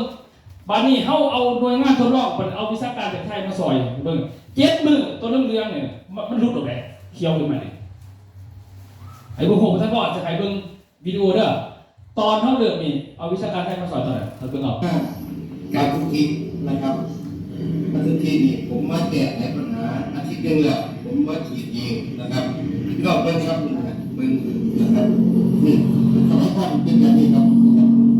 ผมมีเบิ่งใบก่อนเห็นใบคู่นี่ตัวนี้เด้อใบต่างๆแบบนี้นะนี่คือที่ใบยุบนะครับแต่ตอนนี้ครับหลังจากมาฉีดซูเปอร์มิกพร้อมเป่าครับสีส้มนะครับปรากฏว่าขอดใบเขียวถึงได้ครับที่เราเห็นนะนั่นคือสภาพเป็นก้อนเลยครับเป็นที่สภาพก้อนนะตอนนี้ครับขอดใบเขียวถึงหน้าขอดใบเขียวถึงหน้าเกษตรกรคู่นี้เนี่ย8 เฮกตาร์ดีใจหลายนะเพราะว่าแก้ไขได้ดีนะครับผมลงมือด้วยตัวเองนะครับขออย่างเดียวเกษตรกรอันนี้มันจะพ้องหน้าคนปีได้แก้ไขในเกษตรกรชาวบ้านคนมองผมก็ต้องมาสุธินะครับฉีดซุปเปอร์มิกนะครับฉีดสีส้มแก้เปียกนะครับก้อนฉีดเป็นยังไงเนี่ยก้อนสีมันเป็นสีแดงที่เหลืองแดงเหลืองพี่จะขอที่ทองไหมว่าหลังจากฉีดไปอาทิตย์นึงเนาะผมลงมือมาฉีดเองปรากฏว่าเปลี่ยนป่ะเปลี่ยนอาทิตย์เดียวเลยอันนี้อยู่บ้านสภาพนี่ตัวนี้บ้านสภาพชัดเจนเลยอันนี้เป็นบ้านเล่าอันนี้บ้านเล่าตัวนี้บ้านเล่าอันนี้บ้านเล่าต่อมาเป็นสวรรค์เขตก็คือกันเอาไปเก็บวันนี้ก็วันที่เอาคู่เนี่ยไปเก็บ13 เดือน 9 2004เฮามาเบิ่งให้หน้าที่เฮา4 มื้อวันที่3 เดือน 9 2004ได้10 มื้อเนาะก็อาการเริ่มดีขึ้นจากเปรียบไว้นอนก่อเข่าที่ว่าจากเรื่องก็เริ่มค่อยเคี้ยวเลยเนาะมันจะเคี้ยวตัวเป็นจุดๆตัวนั้นมันเฮาสีแห้งจะเคี้ยวเป็นจุดๆเนาะคือว่าคุยกับเกษตรนาโนเฮาคือว่าแก้ไขปัญหาเปรียบไว้ไว้ด่างกับฟื้นมาได้หลายเติมเนาะอาชีพที่รอบ2นี่คือว่าอันนี้แม่น ห็นว่าอันนี้คือสวรรค์เขตทุกท่าน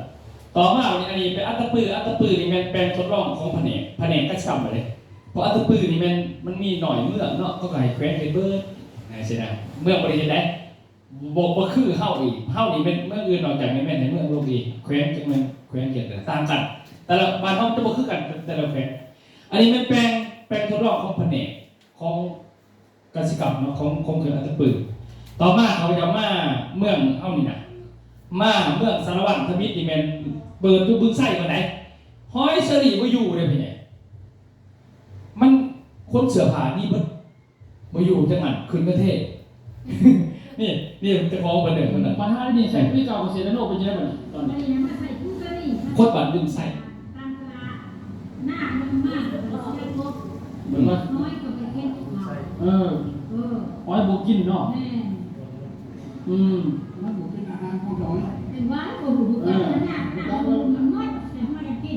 หน้าคนอื่นหอยกินมด เวลาคนอื่นมีหอยกินคนก่อนแต่บางคนเดียวเนี่ยแต่ละวันหอยจะบรรลุยูบึงไส้กันบรรลุนี่ยูบึงไส้นี่แปลงทดลองเดียวนี่เด้อไปเบิ่งไหลบึงไส้เด้ออยู่เพื่อนพรมนี่ภาษี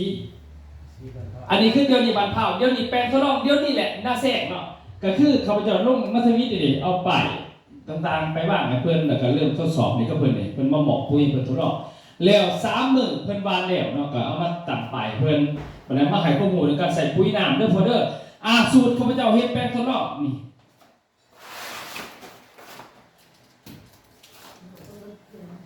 เท่านี้แหละนี่เด้อเท่านี้เด้อใส่เบิ่งว่าใส่จังไหน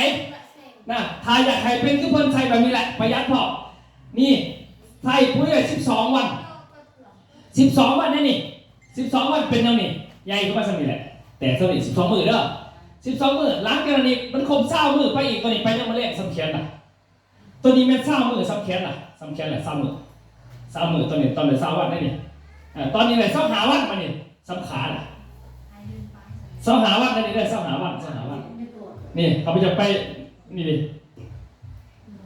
25 วันตัวนั้นนี่ใส่เบิ่งวิดีโอเด้อนี่เบิ่งวิดีโอ โอ้คือว่า เนี่ยหอยเซรีกับเครื่องแทนกันตัวนี้ ลุงเปิดตลาดเมืองสารวัตรนี่คือว่าบ่ผิดหวังแล้วคือว่าเนาะอันใดจังซี่บ่นี่ อันนี้ดูเคยเป็นคนสีตัวนี้ สิให้เขาได้สั่งเดี๋ยวเข้าสั่งนี่แน่นอน เขาจะเอาเป็นทดลองลงโฆษณาที่เขาก็เต็มใจเบานะพอเขาเห็นว่ามันเหลวเด้อโมแมนเขาบอกเลย คนบ่คนต่างเหรอมันดูในเรื่องเรื่องโฆษณาเลย ทีมงานเขามาเบิ่ง มันบ่มีเหรอแต่คนแรกว่าถ้าจะมันขายมันมาเฮ็ดหน้าเฮานี่เป็นตัวทดลองความคิดเลยว่าเพื่อเป็นตัวยืนยันให้เขาน่ะตอนนั้นก็สิมีคนมาเบิ่งไปหรอกต่อไปนะเขาสิมาเบิ่งตัวอย่างว่ามันได้จริงบ่นี่ถ้ามันเป็นเรื่องวิจารณ์ของผมเนี่ยเขาลงมาสารวัตรเลย ในตอนนี้เป็นเขาเห็นแปลงก่อนเขาจะโลกดีเพราะว่าเขาจะทำพวกนี้จะบอกเขาไปเบิ่งว่าไม่แมนจริงบ่ตอนนี้เลย35 วันพี่35 วันทำโกชิงไข่อยู่ไหนโกใหญ่แตกนี่35 วันเด้อ35 วันนี่ตัวนี้พอซีก็เลยไปสัมผัสเพิ่นดิตัวนี้ไปสัมผัสพอซีเองต่อมาของ37 วันเอาไม่เก็บไปเบิ่งมานี่ไปเก็บไปเบิ่งนำกันนี่บักคุณบ่ได้เป็นวงนี้เป็นวัดไห้นี่แหละวันเฮาตลอดเนี่ยปกติน้ำมันต้องเป็นมองได้ตรงนึงเนาะอันนี้บ่ได้น้ำถึงน้ำบ่ถึงก็เป็นได้นี่น่ะพูด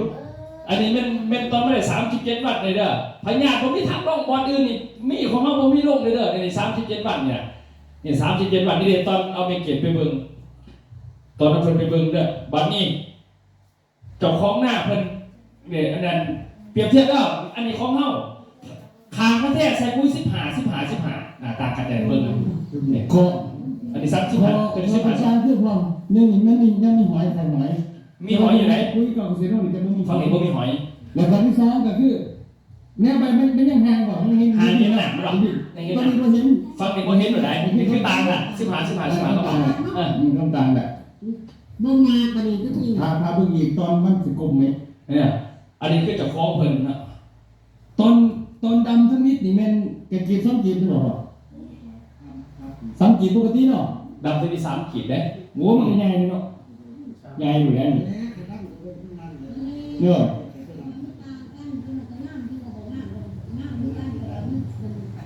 เสียงมีเกียรติทั้งนั้นเนี่ยไปภาพไปเบิ่งเด้ บันเผาว่านี่นะ เป็นวัตถุ เนี่ยอันนี้ล่าสุดบางวันสองวันเขาไปมาเนี่ยมาน้ำกันเนี่ยมาแวร์เป็นเบิ่งเรื่องมาแวร์ก็เลยมานับต้นเขาดิเนี่ยมานับต้นเขาแต่ละต้น45ก็มีเขาจะให้เบิ่งมีแต่30 บาท45 ต้นก็มีได้วันหนึ่งน่ะเนี่ยผู้พาก็ไปนับต้นเขานับต้นแต่ละต้นเอาพูดแบบบ่แม่นพวกมันเนี่ยพูด แต่ พูดอ่ะอันนี้คือแบบเสมอบดทงของแต่นี่แหละเขาลงมากิน เขาว่า เดี๋ยวสิบอก ผลต่อมาอันนี้คือแปลงที่ว่า เนี่ย พอเริ่มจะมิดกับมือเลยจะมือ เขาก็จะภูมิใจหลาย ดำลง แปลว่า สาม เฮ็ดเองแต่ เอาปุ๋ยมิด มีแต่บริไปดับนะเขาซื้อ วาง คือแบบว่าให้เขาดับเขายังเฮ็ดเองแต่ละส่วนเฮ็ดเขาอ่ะนะ หลัง พ จา อก เป็น พยายามเขาถูกอาทิตย์ไหนในก้อนที่กับนี่ แต่ มันสุก แล้ แล้ว ว ก็ ก็ ยังฟ้าแดงเนี่ยก็ต้อง ไม่อยากพยายามเด็กมันสิมาเรายามที่เสียจะเที่ยวหมดแหละ คือมันแปลว่ามันบ่แม่นว่าแต่ก่อนต้นหนึ่งสองต้นหรือจุ่มหนึ่งมันแม่นอะไรมันจะแตกก่อนแล้วก็ตั้งตั้งแต่ต้นที่ มั มัน นเป็น มัน แบบ ให้ นี้ ตัวคนรอบหมดเลย พูดนะ พูดอ่ะ แล้วก็เป็นต้นที่ว่าสีฟ้างามด้วยนะมันบ่ แล้วก็บอกว่าปีภาษาแล้วควบคู่ แต่ กัน มันเป็นไอ้คือพูดนะแม่นบ่นี่แม่นบ่นี่นี่มึงเนี่ย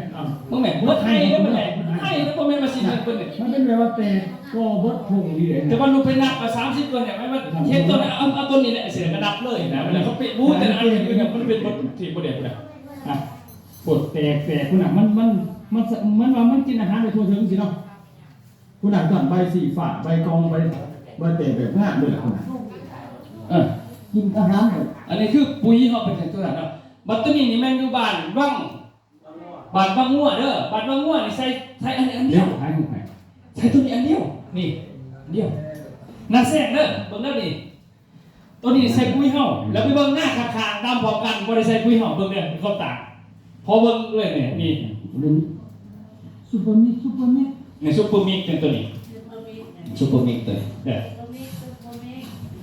ซุปเปอร์มิกที่แปลว่าหยังเอา3อันนี่รวมกันเป็นอันเดียว อันนี้เป็นของเขา มิกแปลว่าผสม อันนี้เป็น เอา ปุ๋ย สอง เขา กันเป็นอันเดียว อันนี้ปุ๋ยเขา อันนี้ในเขา ปุ๋ยเขาปุ๋ยยังปุ๋ยจักคือฝันเลยเห็นเรื่องเลย เนี่ย คือ เขา เขา เนี่ย หลานเนาะ มีมันกับของหน้ามันนำเป็นกับของหน้าตัวนี้นะกับของหน้าตัวงาม ป กั ระ บ กั ของ น หน้า พร้อมกัน ในสายเบิ่งว่าอันนี้ของเขาคนไหน ของเราคือ เขาละอันกันเลย เขาติดตาม นี่ตัวนี้ตัวเดียวเนี่ย อีก14ห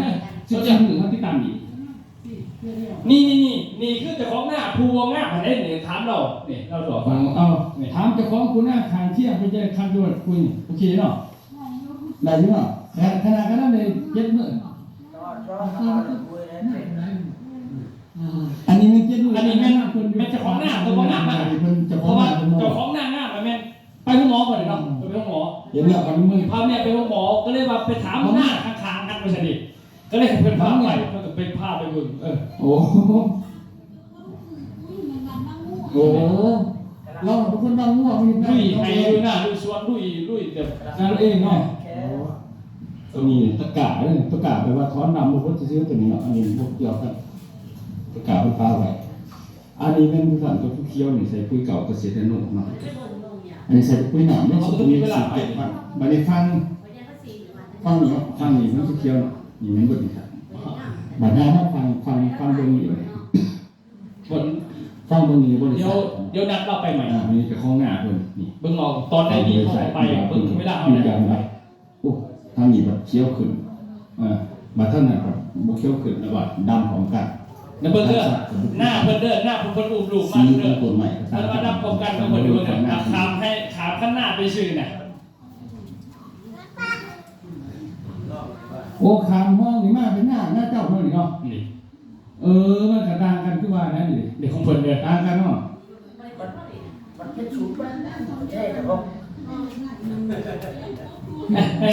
คนอ่านเลยนี่อันนี้คือหน้าผู้นี้ตัวเขียวหันหน้าเสร็จปุ้ยห่อนะเพราะพี่อ่านเป็นบอกพี่อ่านเป็นบอก คุยหนามเนาะ ประมาณนี้ คุณมีใส่เดียวถ้าลองใส่คุยหนามเนาะ เพิ่น นี่เก็บแนะนำเขากันเขาจะให้มันมาตรฐานคือยังบันเผาคือปุ้ยเนี่ยใส่เดียวด้วยแบบใส่คุยหนามข้างลูก สิบอกวิธีใส่มันเด้ออยากให้มันเป็นแบบนั้นตัวนี้ห้องพืชห้องพื้นที่เดียวห้องพื้นที่เดียวและส่วนที่เหลือเลือกห้องพื้นไปปุ๊บ14 มื้อหลังจากนั้นหลังจากห้องพื้นเหลือ14 มื้อแล้วเอาตัวนี้ไปพ่น เท่านั้นแหละ14มื้อหลังจากนี้อีกเอาตัวนี้เด้อเอาตัวนี้เครื่องฝากับตัวนี้เครื่องฝานี่ผสมกันพ่นอีก7 มื้อต่อจากนั้นมาอีกนะก็เอาตัวนี้พ่นอีกรอบ2ก็หยุดมันถ้าตัวมันกลมมันเริ่มกลมนะว่าถ้าเกิดอย่างคือผ้าบอกจะเอาตัวนี้อีกเครื่องนึงนี้มาผสมกับตัวนี้เครื่องนึงเนี่ยคันดูอีกว่านี่7 มื้อแต่ว่า14 มื้อต่อจากนั้นเอาอีกแบบนี้ราคาพ่อเท่านั้นแหละพ่อเท่านั้นแหละมันประหยัดดิเรียกแหละราคาพ้นพวกนี้กระจัดสั่นเลยเฮ็ดด้วยสั่นเลยก็ว่าไปใส่ปุ๋ยอื่นเขาก็ใส่เหมือนกันนะแต่ว่ามันจะกระสอบอันนี้มันประหยัดปุ๋ยเม็ดเคมีลูกจักเท่าใดเลยนี่เนาะบัดนี้สิว่าราคาสักเนาะเพิ่นน่ะคือสิถามราคาเท่าไหร่วะ ตัวนี้เด้อเอาปุ๋ยตัวนี้ก่อนตัวนี้ปุ๋ยสูตรรวมตัวนี้เด้อตัวนี้นี่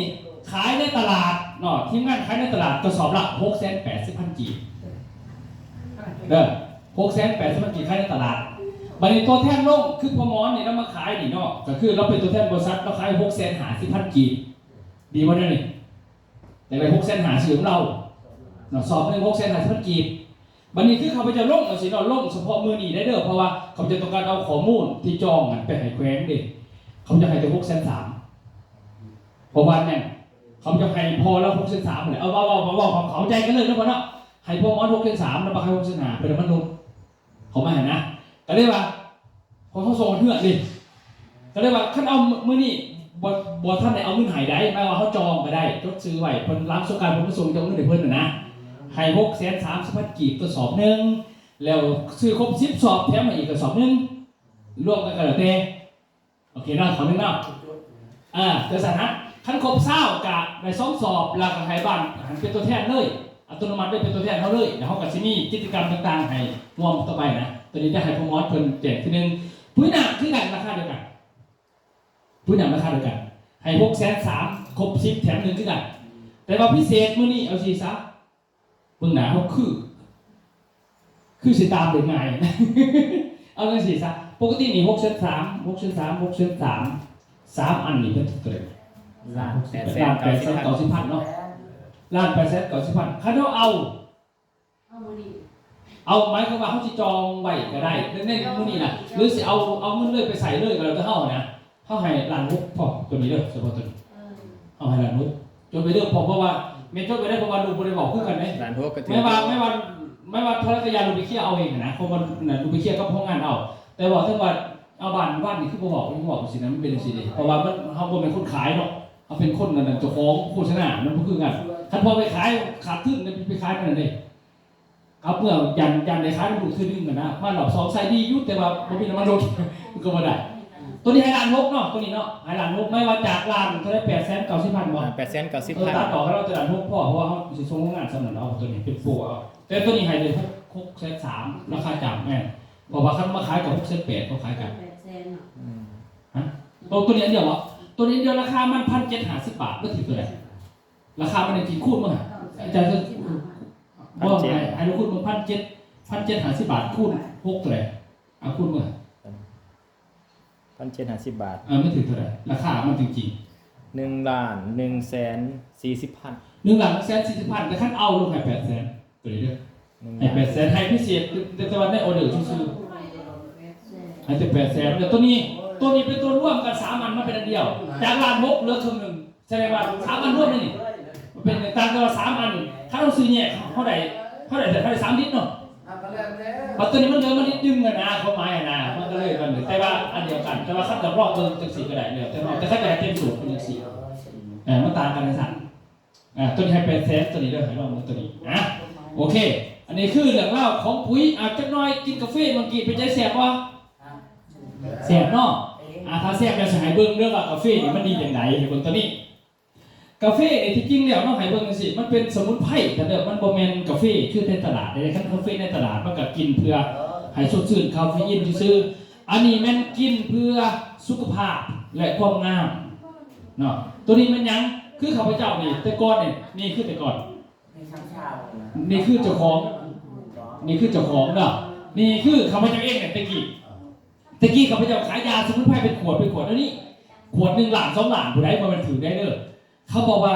ขั้นยาจะดีจะสมโจร เขาว่าจังซี่ตะกี้ขันยาจะกินแต่น้ำจะธรรมดาเขาว่าขายแล้วก็ไม่ได้แต่มันเครียดกว่าในเขาพยายามโอกาสมีโอกาสดีเนาะคือได้โอกาสไปเฮียนอะไรว่าแต่เขาจะพวกมักเฮียนไปเฮียนอยู่ต่างประเทศจะไทยในทั้งนั้นในไปเฮียนเรื่องสมุนไพรแบบมือนึงเขาจะไปเฮียนอยู่ประเทศจีนไปซีเทือผมได้มีโอกาสไปถามอาจารย์ที่จีนเนาะถามเขาว่าบอกเป็นภาษาไทยแหละแต่จะเป็นภาษาลาวเพราะเขาเคยว่าเขาเป็นคนไทยนะเขาไม่เคยมาเขาเป็นคนลาวเขาไปถามเขาว่ามันมีคนถามว่าวันนี้แล้วเขาสมุนไพรดีปานนั้นประเด็นได้สิบ่มีพวกหมอที่ต่อเขาไว้ที่ไหนใครจะไปถามเขาก็งอควรเท่าไหร่เขาว่าแสดงว่าผู้ถามประธานหมู่เขาถามขึ้นว่าสมัยประธานมีพวกหมอนี่คนบ่สบายเขาไปป่วยใส่เขาถามเขาขึ้นเขาถามขึ้นอีกว่าพวกหมอมันเกิดปีไหนเขาถามเพราะว่าเขาไปเฮียนอยู่จีนเดี๋ยวจีนไม่มีราชวงศ์บัดนี้ราชวงศ์เขาหมื่นปีไม่บอกว่าให้มาได้นั่งกินว่าห้องเขานั่นห้องเขานี่เขาบอกเขาเลยถามขึ้นว่าเจ้าหู้ว่าสมุนไพรยาที่เด่นชุดในประเทศจีนนี่มันอย่างที่ไหนประเทศจีนด้วยนี่เขาบอกมันมีโสมข้นแล้วมันมีเห็ดดินจื้อแล้วมันมีตัวทางเช่าหญ้านอนที่มันเกิดอยู่ในที่ราบสูงภูเขาน้ำแข็งบัดนี้เขาจะเคยนี่เขาบอกเห็ดดินจื้อ10,000 ปีวะเคยนี่บอก2,000 ปีเคยนี่บอกเขาถามเขาว่าเขาเอิ้นมาจากไสเขาถามมาพูดได้บัดนี้ให้บอกจะสิเด้อบ่แม่นว่าปลูก10,000 ปีจะเป็นยาบ่แม่นไหนบ่แม่น2,000 ปีปลูก1,000 ปีจะมาขายบ่แม่นไหนเขาหมายคือปลูก3 เดือนมันก็เป็นยาแต่เขาหมายก็คือไอ้สมุนไพรพวกนี้เขาจดทะเบียนเป็นยาให้ถึงต้องของราชวงศ์ตั้งแต่10,000 ปีก่อนเขาถามขึ้น10,000 ปีก่อนมีหมอนี่ไงบ่มีเนาะสรุปแล้วสมุนไพรดีบ่แต่ก่อนคนเฒ่าหลายบ่หลายคู่มือมันไปถึงไหน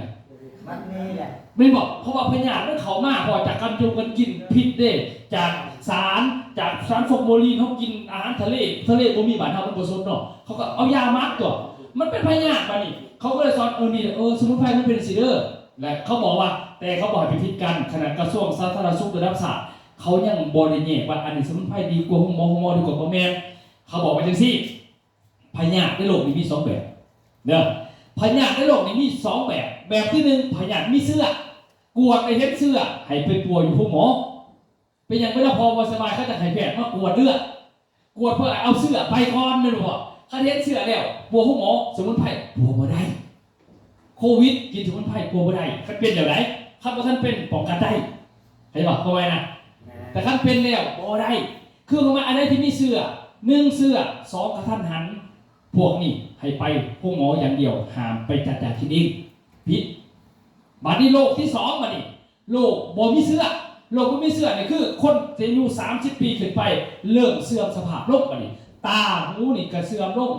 ตาเฮานี่เสื่อมลงน้ำตาเริ่มถอยแต่อายุ40 ปีได้มันเริ่มถอยลงตอนน้อยๆน้ำตาไหลยังบ่ได้นอนจะให้ดูสมองหน่อยได้ตาปูมมันใหญ่ขึ้นแล้วพอ18 ปีเริ่มมีน้ำตานิดหน่อยอยากให้น้ำผู้บ่าวตอนนั้นก็เริ่มไปปัจจุบัน10 ปีไปมันเริ่มแห้งรูทีนบ่มีเนาะรูทีนบ่มีบัดนี้มันบ่มีน้ำตาฉะนั้นลมพัดมากกระแสรับตา3 บาทไกลนักเคลื่อนเฮามือซีเป็นบาทจะเป็นตาต่อไปจับมือเฮาซีฉะนั้นจากพวกอาการเสื่อมต่างๆเขาบอกให้กินยาหลวงคือปวดคอปวดเข่าคนเฒ่าไปจะไปกวดบ่มีปลาดอกปลาดงบ่มีเสื้อได้เพราะว่าปลาดงมันมาจากไสปลาดงมาจากมักไขลังเขาบอกแห้งแล้วมันไล่สารกรดยูริกออกจากคอบ่ได้เข้ามาถ้าเฮ็ดให้บักไขลังเจ้าแข็งแห้งปึ๊บมันก็หลุดออกไป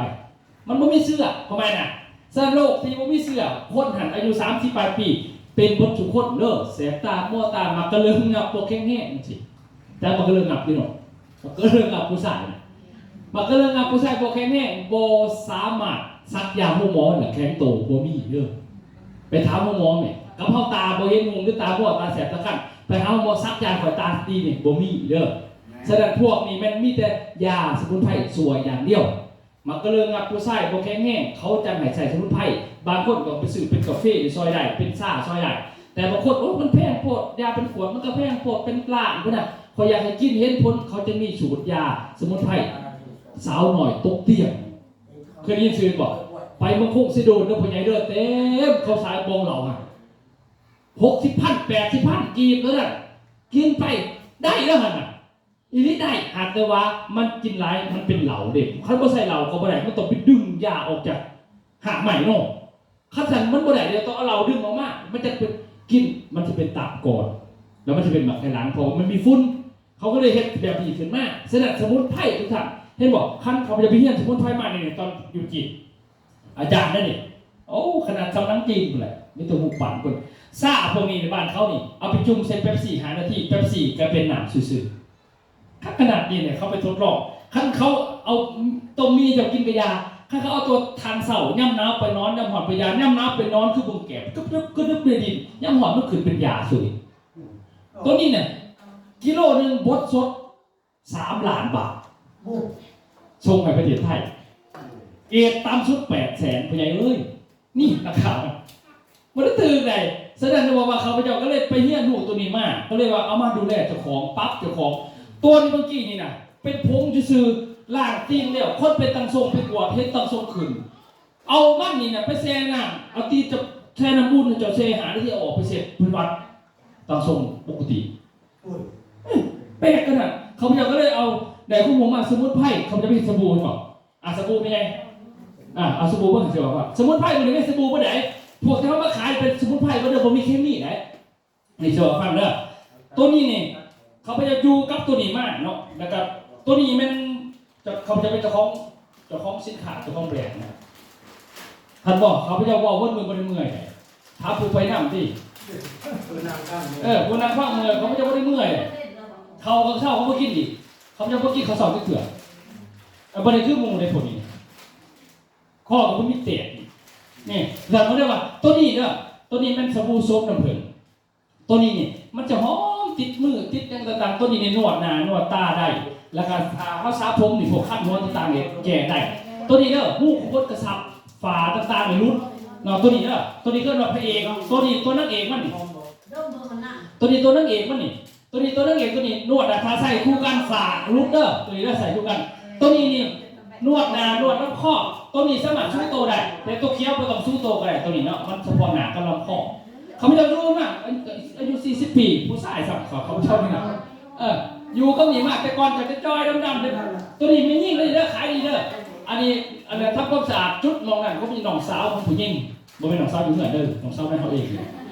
ตัวนี้เนี่ยคันตกขาวมีกินเสื้อล่าเขาง่ายของน้ำตลอดตัวนี้เด้อใช่เสื้อทั้งนิดกระเห็นพ้นแหละตัวนี้เด้อตัวนี้นี่พวกหมอเขายังเอาไปใส่กัน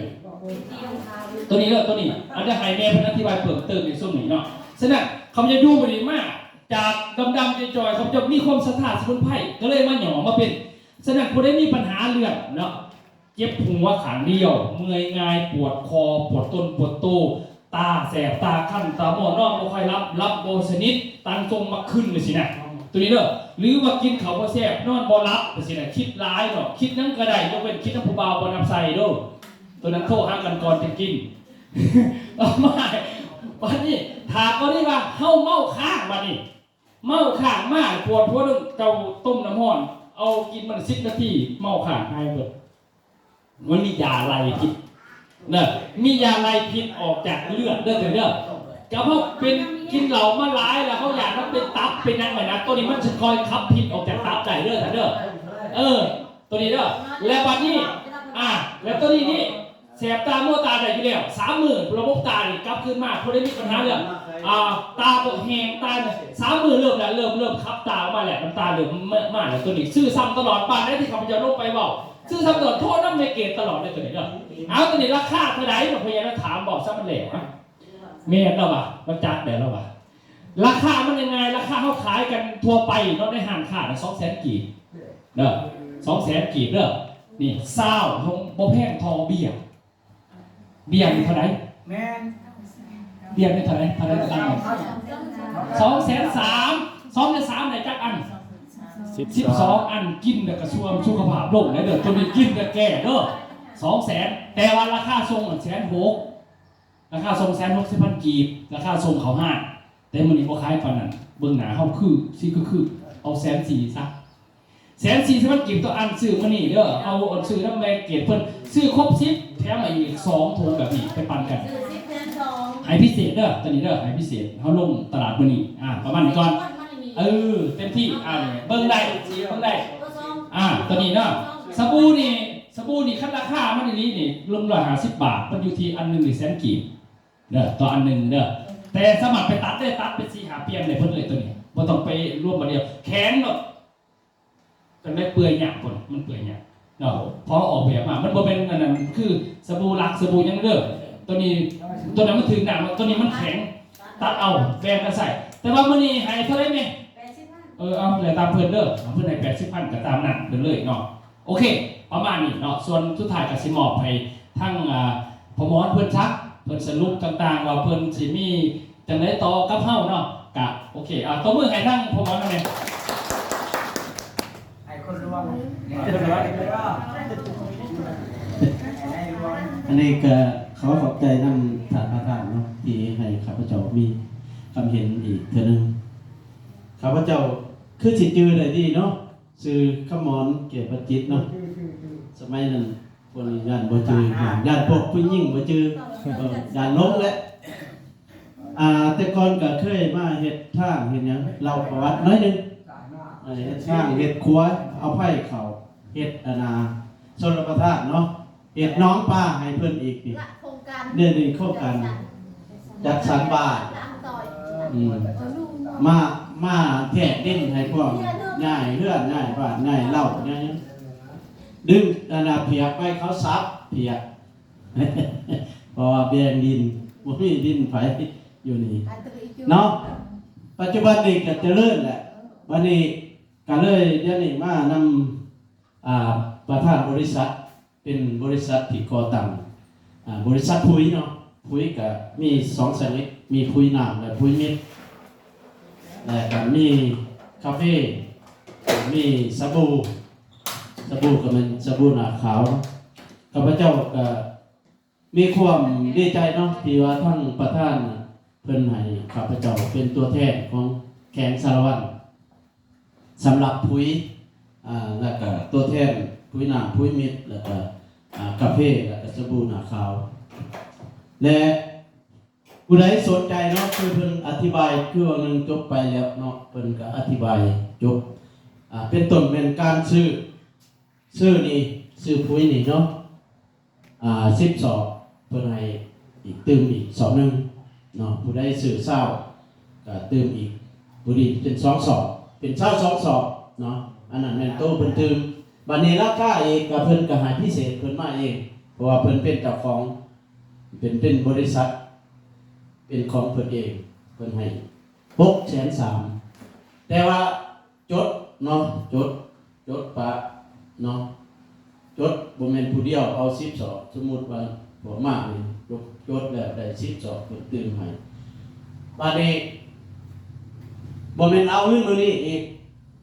ปีใหม่แล้วมาส่งจังเอาเงินบ่มาส่งแล้วจังเอาเงินเนาะสินค้ามา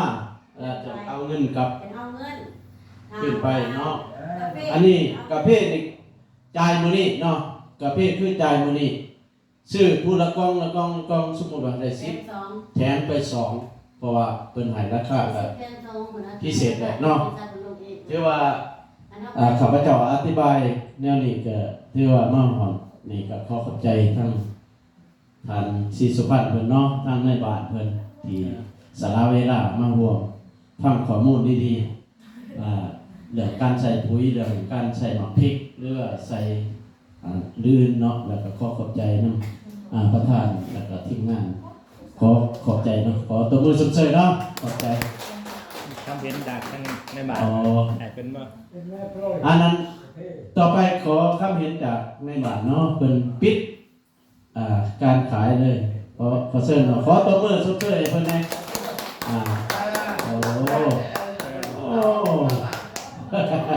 คนงามหมอบไม่เพิ่นเนาะประการข้างครับหัวก้านเนาะแล้วก็นับถือจากทีมงานแล้วมันพวกเราตั้งหน้าของหลายว่าที่เพื่อนอธิบายแล้วภายในอย่างไรปุ๋ยไทยชื่อ10 สอบเพิ่นเติมสอบนึงไทยชื่อชาสอบเพิ่นเติม2 สอบร่วมมันแหละกาแฟคือกัน